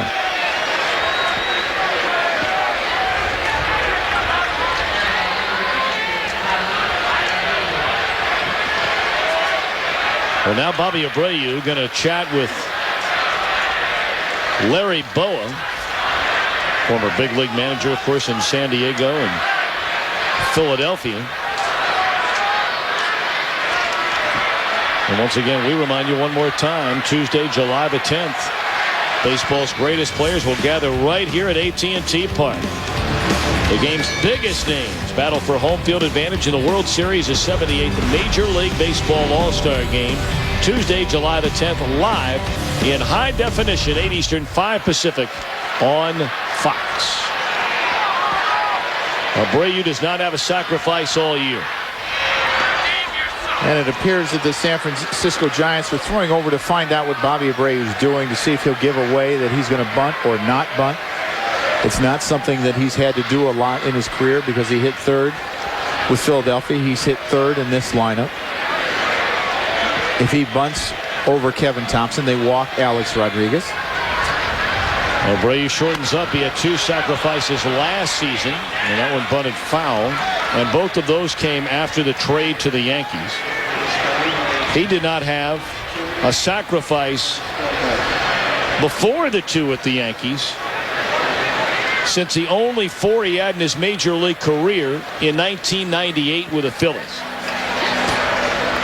And Kevin Thompson just went into second base and slid and did not know where the baseball was and running on first base. He needs to pick up the baseball and where it is because Omar Vizquel will DQ, and you better know where the ball is. As you look at Kevin Thompson, this ball is clearly foul. And he just keeps going, never looks to see where the ball is, and slides into second base.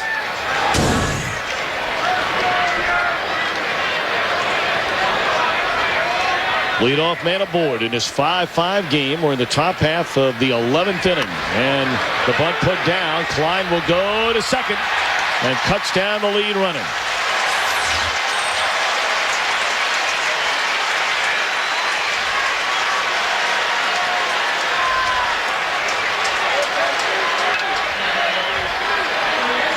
Here comes A-Rod. His last at bat leading off the 9th. His team down a run. A home run to tie it. His 7th home run as a 9th inning batter this year. Huh. How about those numbers? 20 at bats in the 9th inning, 18 knocked in. Golly day. And I'm not so sure if you're the San Francisco Giants that was a good thing that you got to force at second base because now you got to face Alex.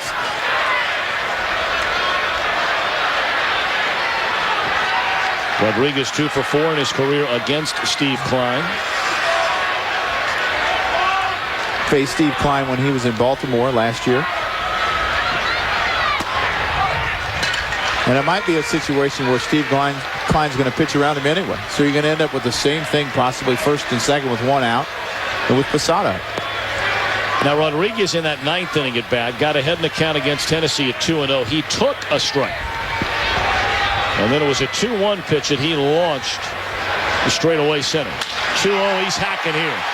And it's into left field. A hard turn for Abreu. He's coming to third. Rodriguez in with a stand-up double. And how about Alex Rodriguez? 4 hits, was on base 5 times last night. 4 hits, has been on base 5 times today. Steve Klein tries the backdoor breaking ball, and Alex stays on it, and the ball just jumps off his bat. I've talked about it all day. You see how deep he hits the ball. It's back in his stance. He doesn't get out front. He knows he has a base hit. Gives that little bat flip, runs hard out of the box. And as I said, you know, if Bobby Abreu gets the bunt down, they walk Alex Rodriguez, and you got first and second with 1 out instead of second and third and 1 out. And now they probably walk Posada and play for the double play or strike out with Matsui.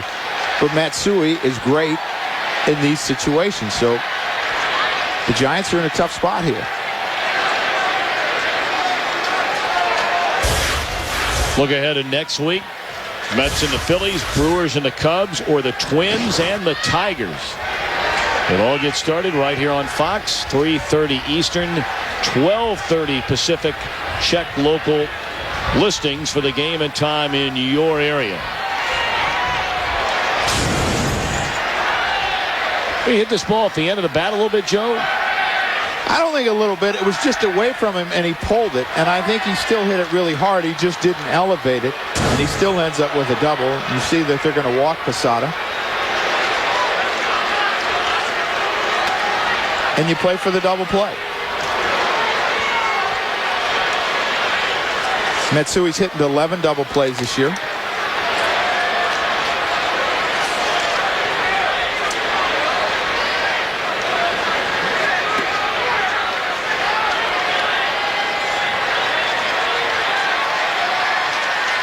Well, there's ball 4. And here comes Hideki Matsui. So his numbers in his career with the bases loaded. Matsui is hitting .244 against left-handed pitching this season with 3 home runs. Interestingly enough, of all the double plays he's bounced into, has not grounded into a single double play against a left-handed pitcher. Well, that's the one thing that left-handers do against left-handers. They stay on the ball, and they don't end up rolling over those ground balls to the second baseman. Matsui asked for time, was granted time by Brian O'Nora. Matsui 2 of 6 in his career against Steve Klein. Infield in. And there's strike 1. Abreu the runner at third. Alex Rodriguez is at second. And Jorge Posada is at first. It is a 5-5 game. We're in the top half of the 11th inning at AT&T.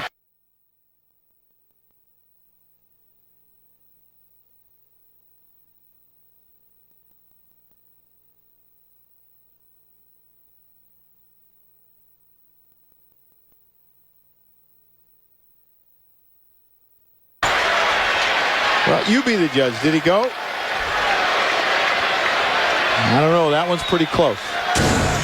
Matsui was bailed out of his at-bat against a left-hander Sanchez back in the 7th inning. He got ahead of him 0-2 did Sanchez and wound up hitting Matsui.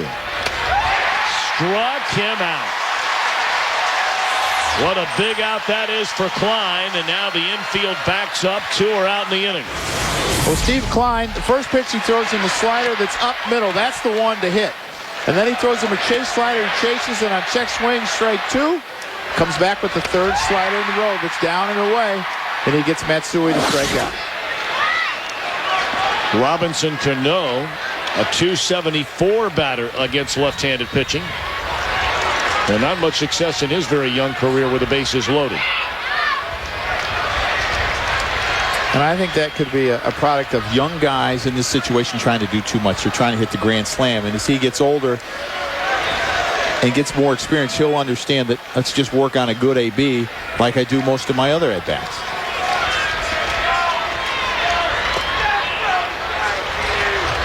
Ball 1 in the dirt to Robinson Cano. Well, the Yankees only 4 hits and 17 at-bats today with runners in scoring position. It's something they really struggled with in Colorado before having a breakout night here last night in a series opening win.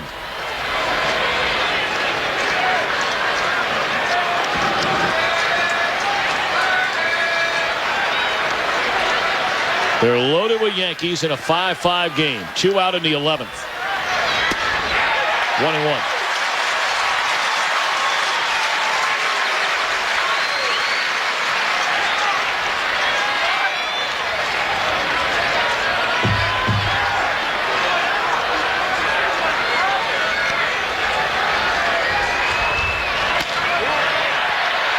Off the glove of Klesko. He stays with it. Feeds Klein at the bag. And Klein escapes a bases loaded 1-out jam.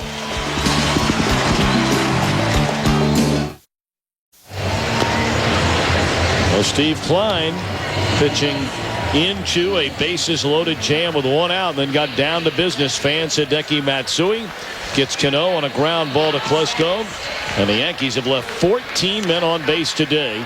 A 5-5 game as Scott Proctor now is handed the ball for the bottom half of inning number 11.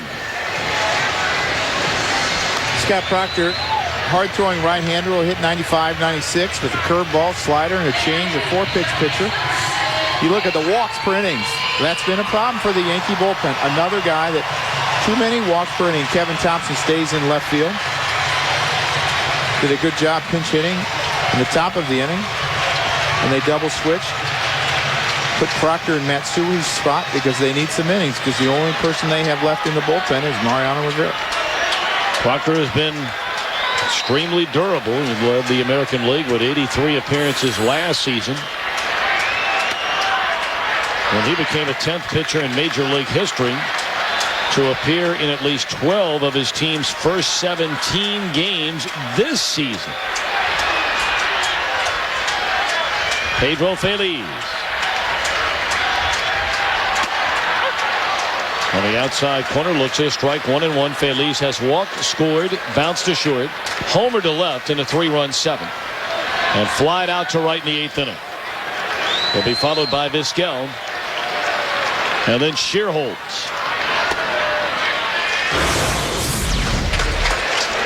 Pedro Feliz, this was the beginning of the end for Chin-Ming Wong. He left after the next hitter. Gives up the home run to Feliz, and the bullpen came in and was not able to hold the 4-3 lead when he left in the 7th.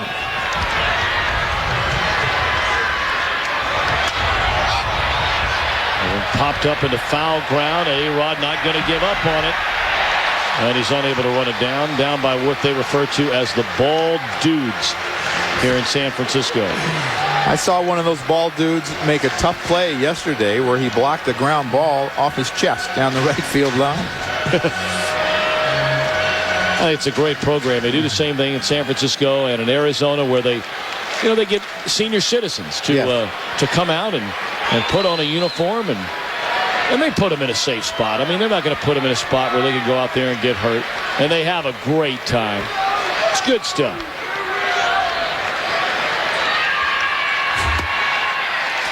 Interesting thing about it is that hard rubber surface that's around the ballpark in foul territory here, sometimes they catch their feet with those rubber shoes and they go down. And that hard rubber surface, it can be a little tricky at times.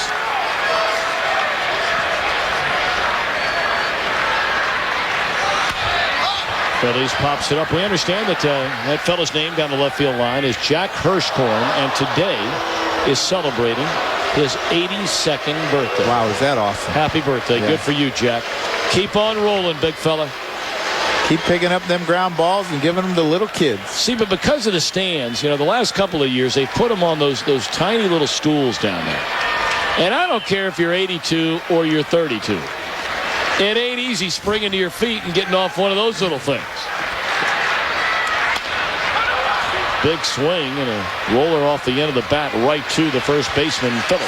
So I got to ask, are you proposing they put him in a lifeguard chair where they have to jump down? Or no, but at least on something where when you got to get up, and there's nowhere to like handrails to push off. Right. I mean, come on.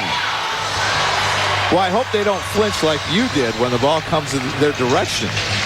I hope they do, because it means their reaction time is still good.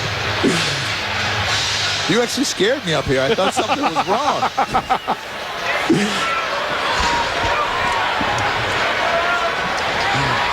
Here's Vizquel.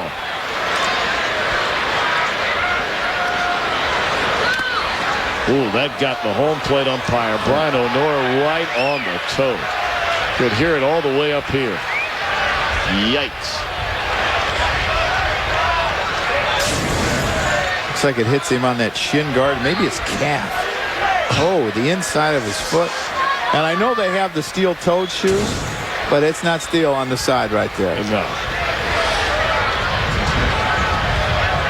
He's mic'd today. I would have liked to heard what he said after that. Umpires can get beat up just like catches. Get those foul balls off their bare arms.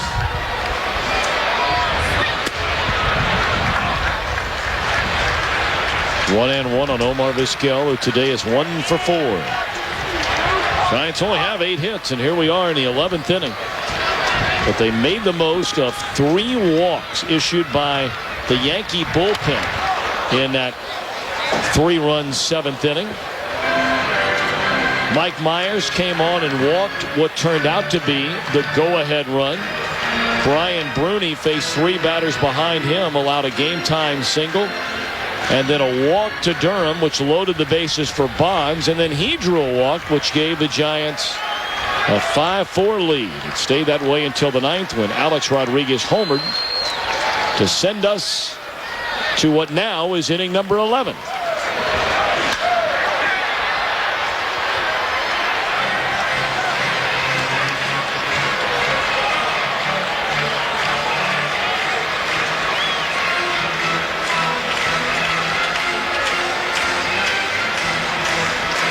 Of course, the Boston Red Sox, the team the Yankees are chasing, playing down the coast later tonight in San Diego, California at Petco Park against the Padres, who begin play 10 games over 500. A half game behind their rivals, the Dodgers in the West.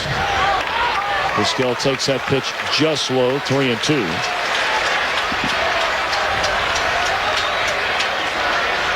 Had a great game down there last night, 2-1. Matsuzaka beat Maddox. Maddox still pitching very well. It's unbelievable. It really is. 339 wins. 3-2 on Vizquel. And he pops it up. And playable. Will it again be Posada? 2 away. Well, let's turn back the clock. The last time they had the All-Star game in San Francisco, 1984. National League 3-1 winners. Gary Carter, the MVP of the Montreal Expos. Dwight Gooden and Fernando Valenzuela struck out 6 straight batters in the 4th and 5th innings. That was the 50th anniversary, by the way, of Hubble's 5 straight Ks. That was a game I'll never forget. My old broadcast partner and later manager of the Arizona Diamondbacks when they won the World Series over the Yankees in 01, Bob Brenly, was on that team. There's a fly ball into left center field off the bat of Shearholes, and it drops.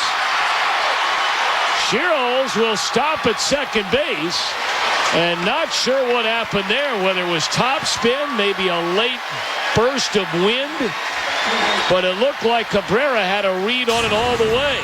It looked like he had a read on it, and then he possibly lost it in the sun, or looked at Kevin Thompson, the new left fielder, to see if he was going to take it. But to me, it looks like he just lost it into the sun. And you see the swing by Shearholtz. He's thinking, fly ball out. He's running the bases hard, never stopped running. He gets to second base and was thinking about going to 3, but that's a ball that probably needs to be caught. And I talked about the wind and the sun, and you see Milky looking up into the sun and where it's at. It's a tough ballpark on fly balls. So 2 away here in the bottom of the 11th inning, and now the Giants have the winning run standing at second base. And Dave Roberts a batter. He's 1 for 4. An RBI double back in the 3rd. Walked and scored in the 7th. Down a strike. That 84 All-Star game at Candlestick, Bob Brenly made the comment. He was asked to get Doc Gooden ready in the bullpen. And he said that Gooden was throwing probably about 95 miles an hour for about his first 10 pitches. And then when the bullpen phone rang and said he's coming in the next batter, Brenly swears the next 5 pitches out of his hand were 105 miles an hour. 0-1 pitch. Swung on and fouled out of play. Who was it? Verlander? They had 102 on his no-hitter the other day. 102. Wow. In the 9th. See what San Francisco's done with runners in scoring position the last 8 days. 139. And that's one of the big reasons that they're 0-8.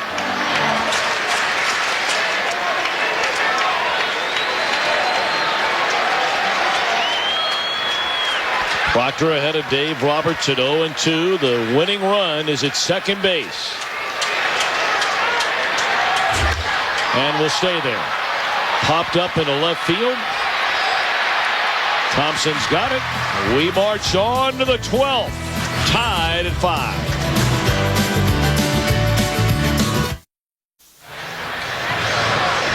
Five game, end of 11. 17 hits for the Yankees, 9 hits for the Giants, who have committed the game's only error. The Yankees have left 14 men on base. The Giants have stranded 8. And the 14 left on base have come in 8 innings.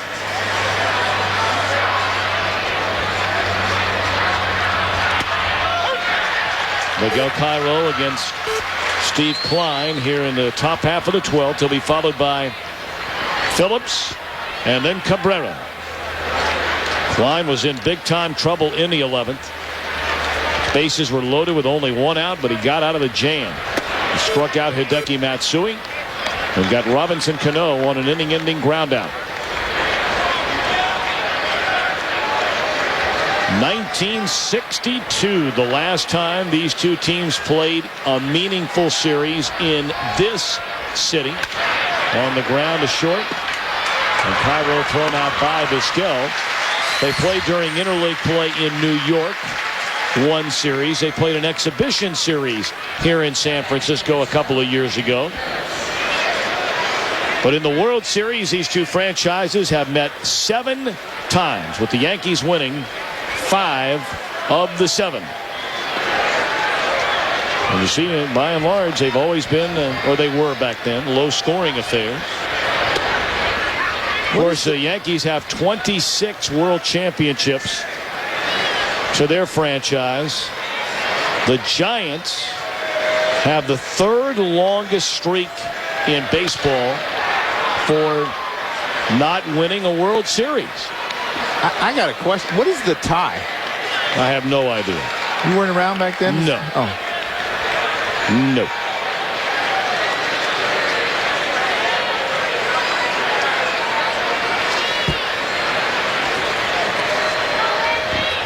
Only the Chicago Cubs and the Cleveland Indians have longer stretches without a World Series title than the San Francisco Giants.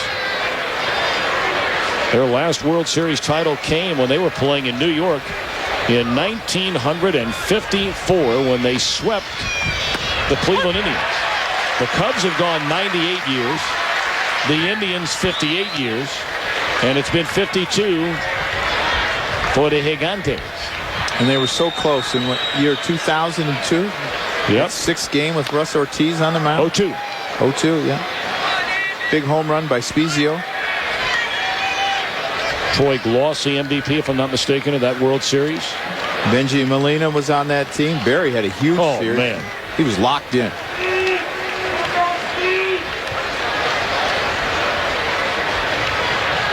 Yeah, Barry tied the all-time record for home runs in a postseason, and he never got pitched to. Just off the corner. 3-2 to Andy Phillips.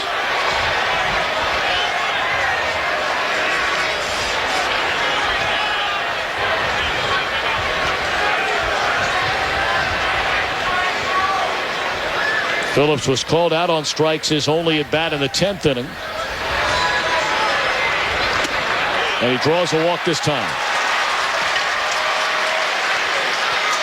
Well, while we have a moment, let's again check in from Los Angeles for a game break with Jeannie Zelasco. Well, you were talking about Cleveland, right? The AL wildcard leading Indians facing Washington. Kristen Guzman sack fly. Brandon Watson scores. Cleveland trailing the Nationals 1-0 at top of the 4th. Did you see that story on that Brandon Watson kid? No. He came up from the minor leagues on a 43-game hitting streak. That's it, 43. 43. Wow. They won yesterday 4-1. Yeah. Washington beat Cleveland. That juggernaut offense, they beat them. Shut them down.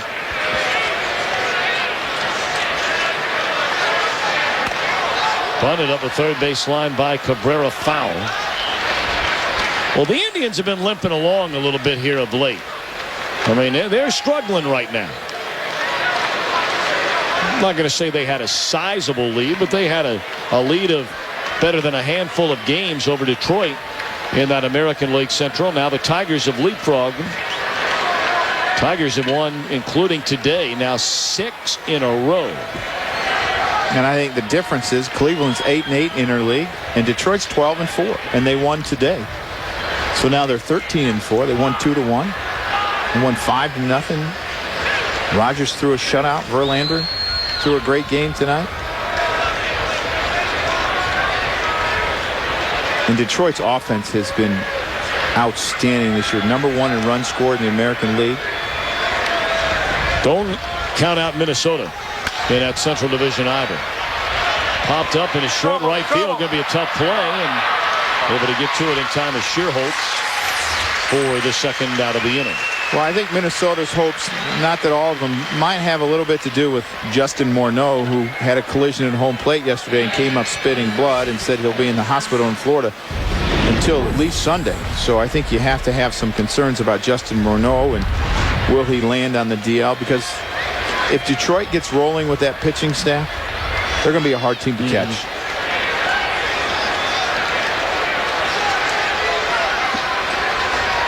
Minnesota winners, of course, 5 of the last 6 Central Division titles. Well, you bring up the Minnesota Twins franchise, and a lot of people in these parts get a little touchy over that deal that the Giants made to acquire catcher A.J. Pierzynski, and gave up in the deal Joe Nathan, Booth Bonser, Francisco Liriano, 12-1 or 12-3 last year. That's a lot of pitching. I mean, Brian Sabean has really done an outstanding job. I mean, his whole body of work with the San Francisco Giants as their general manager, they have been in it every year since he took over. But that one trade, as it goes to 1-2 now on Thompson, that one trade is very much a thorn in his side. In his 10 years as GM, they have won over 900 games with a winning percentage of over .550. I mean, he's the 6th all-time winningest general manager in big league history.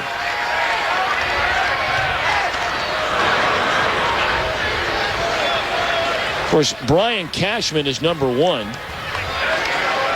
Of the modern day GMs, John Shearholtz is #3, Billy Beane #4, and Bob Housen, former GM of the Reds, 5, just in front of Sabean. But you know, and maybe that's a hard thing to put a finger on. I mean, let's be honest, especially in this day and age when, you know, Cashman's got $200 million to play with, and Billy Beane across the bay has got $45 million to play with.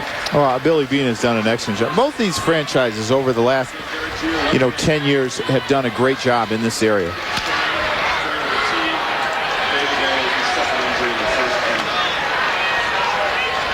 One and 2 on Thompson. You know, the more I go to that other side of the bay, though, I got to be honest with you, Joe, I become more and more impressed with what they do over there every year. It is just amazing. The culture of winning over there that has been created. And when they take the field a lot of games, you're looking at guys on the field going, how's this team going to win? 1-2. High fly ball, straight away center field. Got to be careful here. And it's caught by Roberts. So we're back to San Francisco after a word from your local Fox station, tied at 5.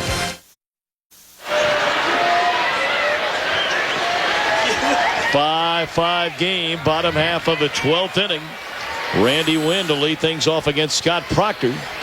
And a first pitch swinger is Wynn, and a 2-hopper weekly hit down to Phillips. 1 pitch and 1 out.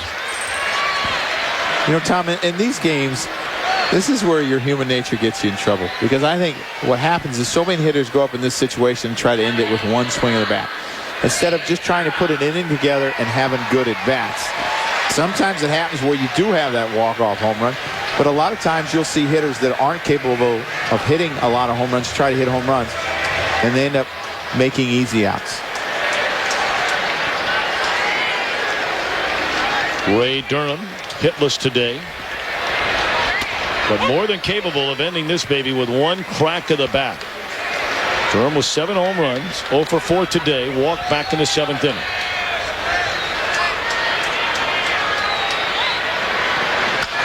High fly ball, left center field. Cabrera battling the sun, runs it down. That's the warning track. That's a nice play by Cabrera. Well, you see the sun. It's very difficult on Melky Cabrera in center field. It looks like to be the toughest position for the outfielder. You see him screaming, I got it, letting Kevin Thompson know that it's my baseball and I'll catch it.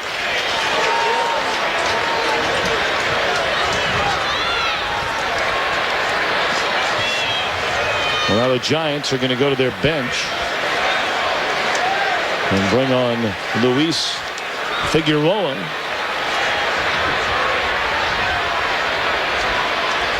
In from the left side is Figueroa. And the fastball is inside.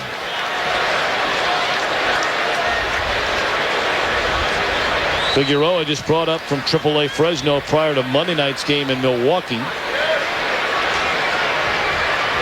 Signed as a minor league free agent during the offseason. A .310 batter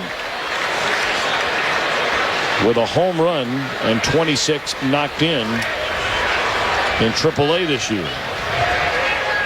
Spent a little time with the Pirates and the Blue Jays in the big leagues. 2-1.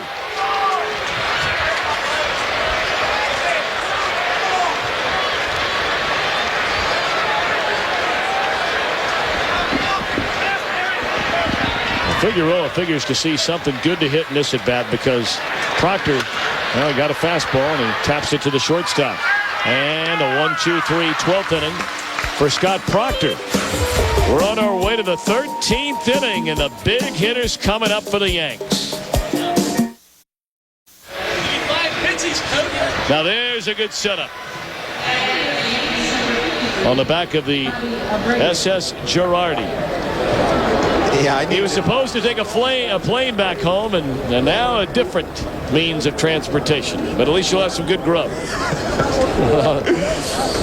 I get seasick, so I can tell you I'm not going on that boat. Kenny Joel takes over. I might take the food on the back, but that's it. Joel pitching in his 32nd game. Yeah.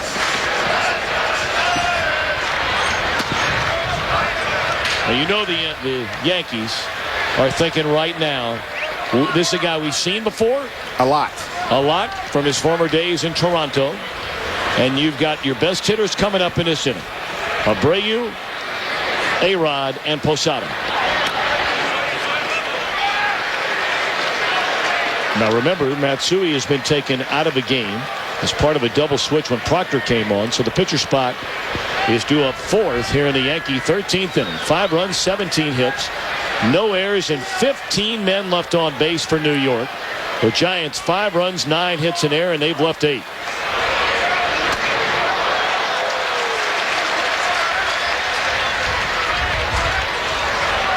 The Yankees are down to Mariano Rivera in the bullpen. That is it. So for the Yankees, it would be very helpful if they scored fairly quickly. Mariano threw an inning and 2/3 last night. He's had a lot of time off. Before that, he hadn't thrown since the 16th of June.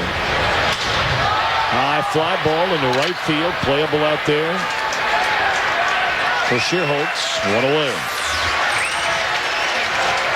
And Joe, I think you brought up a great point. I think what you're seeing here is everybody trying to end the game on one swing of the bat. A-Rod tied it with one swing of the bat in the ninth. And I think it's a different story when that type of hitter tries to do it. And he did it the right approach, going up the middle of the field. I mean, that's what makes A-Rod so difficult to pitch to, because he's just not a pole home run hitter. He'll hit the ball out to right, to center, and to left. And you have to be careful. That's a pretty good slider by Vinny Chalk. I think he wanted that pitch.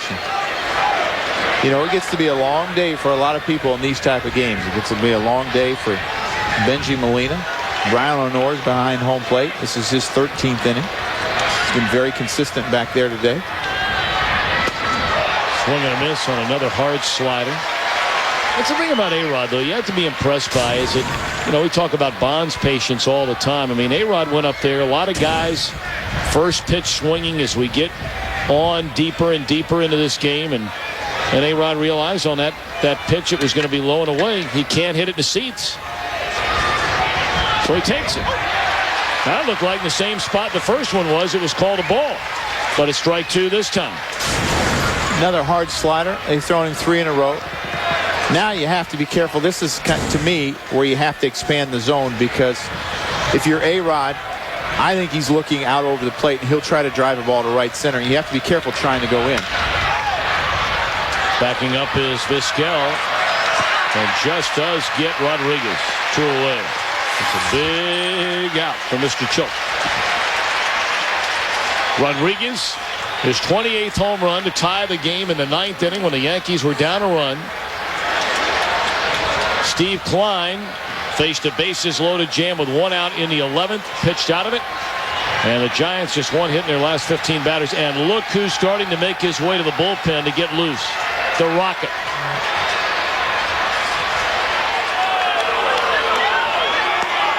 To me, that says a lot about Rocket Clemens, him coming back, wanting to win another World Series ring.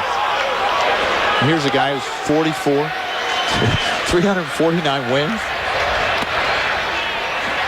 And of course, much was made about Clemens, being granted the same courtesy with the Yankees that, he had in Houston, where he doesn't have to make all the road trips. And, what's the point really at the end of the day when you get to be his age? And many wondered if Clemens would be here this weekend. And his comment to the press was, it's none of your business where I'm going to be here or not. And here he is, getting loose in the top of the 13th inning for a possible appearance out of the Yankee bullpen. We won't see him in the bottom of the 13th. That'll be Rivera. We go any further than that, we'll see. 3-0 on Posada. And he has a 3-0 green light here. 5-5 game.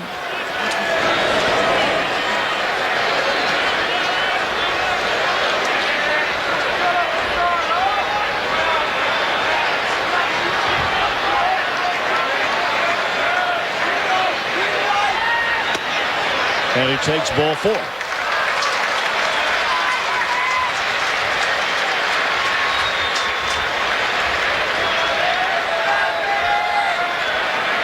Well, it looks like Scott Proctor's going to hit for himself. And Roger Clemens has stopped throwing. And I think if Jorge Posada would have doubled, I think Joe Torre would have probably hit Chris Basak, which would have been his first major league at bat in the big leagues. Because he's only on first base, he's going to let Proctor hit.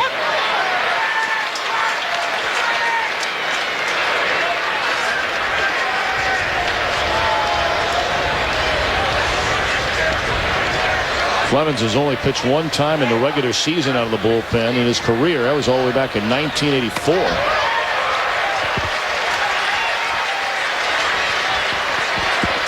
0-2. And the 3 pitchers that Joe Torre had to use in the 7th inning to get out of the 7th, Myers, Bruni, and Vallone, has put him in this situation where he's almost out of pitchers. Well, that's part of the mix. The other part of the mix are the guys who are walking up there with a bat in their hands and a helmet on. They've left 15 men on base. That's the other thing.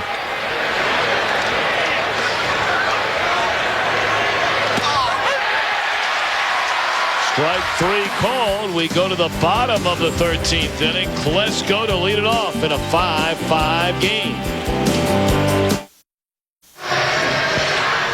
Bottom of the 13th inning here at AT&T Park on this gorgeous late Saturday afternoon in San Francisco.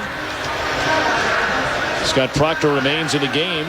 And coming up for the Giants, it'll be Ryan Klesko to start things, followed by Benji Molina and then Pedro Feliz.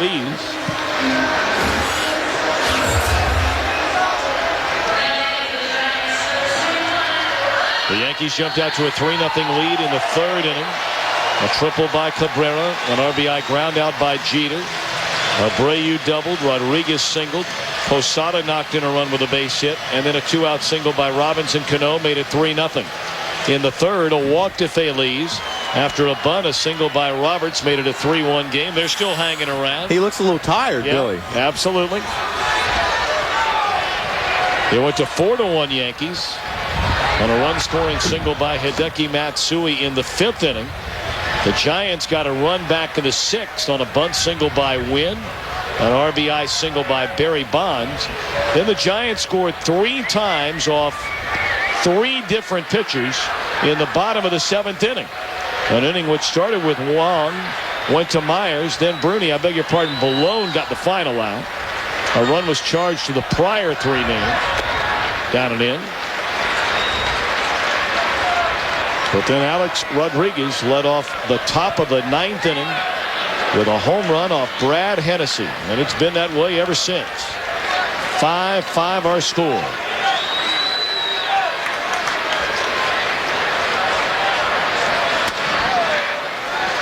Two and 1 to Klesko.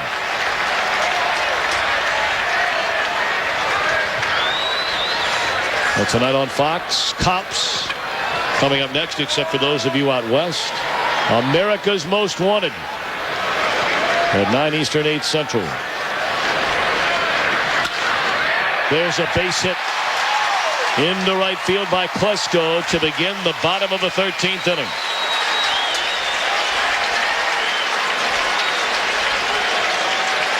Well, you'd expect that Benji Molina would lay down a bunt and try to get Ryan Klesko in scoring position. And if that's the case, I think you have to think about pitching around Pedro Feliz and facing Vizquel in the rookie Sherholtz.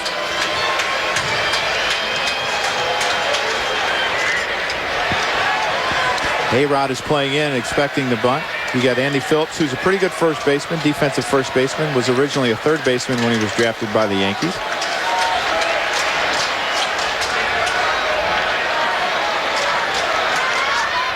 Molina without a single sacrifice this season.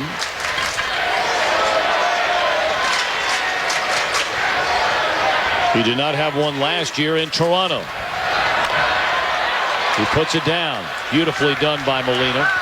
He'll advance the winning run in the scoring position. Of course, he was asked to bunt quite a bit as a member of Mike Scioscia's Angels. I mean, he had 11 sacrifices over his final 4 years there. Well, Mike Scioscia is an American League manager that plays a lot of little ball at times. He'll hit and run a lot, and that's a very good team in the American League. Everyone, a lot of people talk about the Red Sox. They talk about Detroit and Cleveland. The Angels have the second best record in baseball, the second best in the American League, right behind Boston.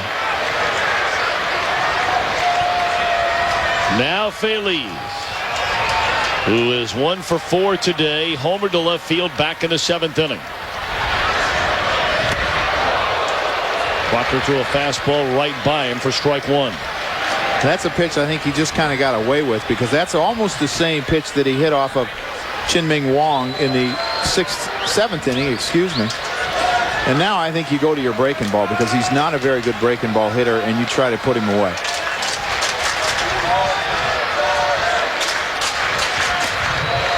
Was a breaking ball that misses away. Well, here's the home run he hit off of Wong.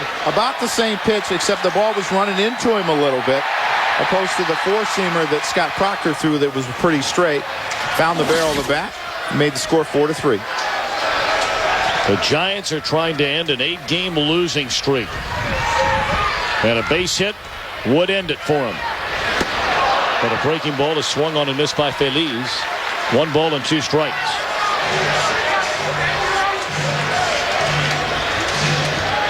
So I said Pedro Feliz over the last 3 years has had more RBIs than any San Francisco Giant. Had 98 last year, 84 and 81 the 2 previous years. So if you're Scott Proctor, this is a pitch you have to make him chase. You have a few pitches to mess around with. Shallow center field. Cabrera is there. And that's a second out. In the 13th inning with the winning run, Ryan Klesko still at second base, and here comes Vizquel.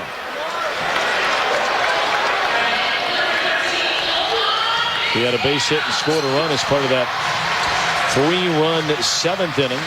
Since then, his fly to left and fouled out to Posada. Or popped up to Posada. And you see A-Rod and Cairo signaling to the outfielders, you need to come in a little bit. Omar Vizquel doesn't have a lot of power, 1 home run. And you got to have a chance to throw Klesko out at home plate.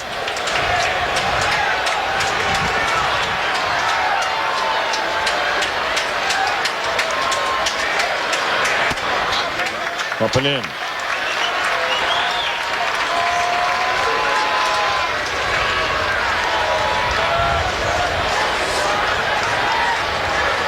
Vizquel 1 for 5 today.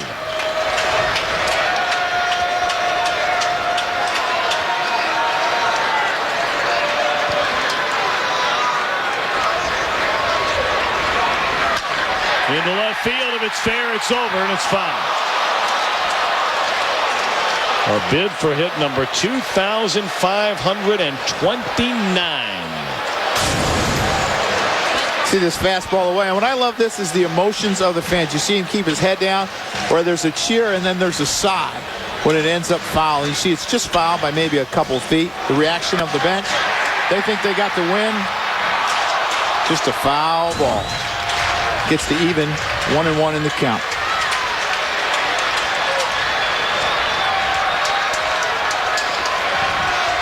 The winning run stands at second base. 2 away in the 13th inning. And it's off the outside corner. 2-1 to Omar Vizquel with the youngster Shearholtz standing in the on-deck circle. I know it's been a struggle for Omar Vizquel this year where he's had a tough year. He's not hitting where he's used to hitting. This is one guy I like in this situation. Oh, yeah. Because you know what? He's a situational guy. And he knows how to beat you in a lot of different ways. 2-1 to Vizquel with 2 away. 3 balls and a strike. I mean, just about every time at the plate, the guy's going to put the bat on the ball. And when you do that, all bets are off. Good things happen, yep, that's for sure.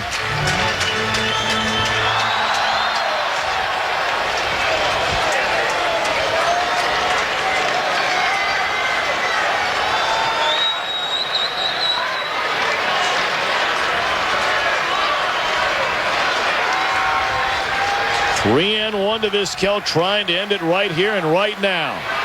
Into left field. Is it fair? Foul again. Wow. He's getting closer, too.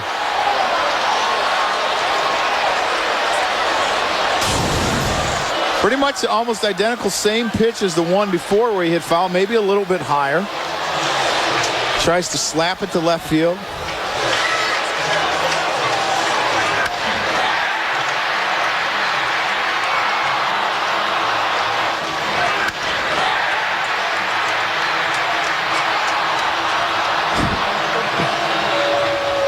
Billy's dying a slow death sitting in that chair, it looks like.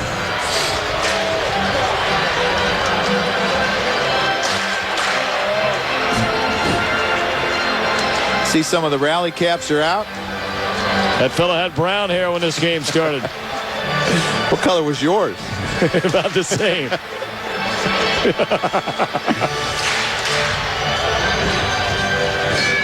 Ron Guidry went out to talk to Scott Proctor and Jorge Posada and maybe said maybe we need to take a different approach in trying to throw him fastballs away. He's flirted with that line a few too many times.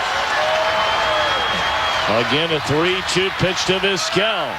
Breaking ball, Tapper over the mound, and it is fielded. The throw is not in time. And on to third goes Ryan Klesko. It's a good effort there by Cairo. There's just not much you can do. It's a great effort by Cairo, and you know, Ryan Klesko, maybe if he's a little bit more speedy, you send him on this play, but Andy Phillips looks at the umpire and quickly turns towards home plate to see if Klesko is going. It's a ground ball up the middle. Cairo gets to it, makes a strong throw. Phillips checks the runner at home, and he just beats it. All right, now Shearholtz.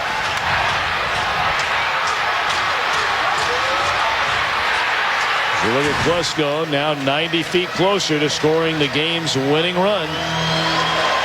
Shearholtz came on in the 8th inning, struck out, and then he doubled on a sinking line drive to left center field in the 11th inning, trying to be the hero today.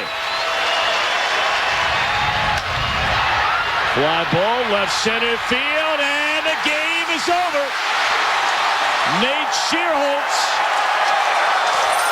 a base hit into short left center field, and the Giants have won it. The 8-game losing streak is over. It took 13 innings to get it.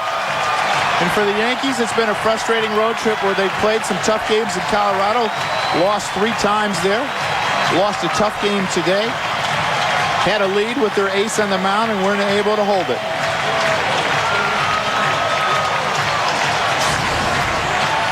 Sherholtz, who came in as a pinch hitter in the 8th, has had some pretty good at-bats. Just kind of dunks this one in front of Melky Cabrera. He's not able to come up with it. It's a good-looking young prospect that's probably going to get more playing time as the year goes on. First game-winning hit.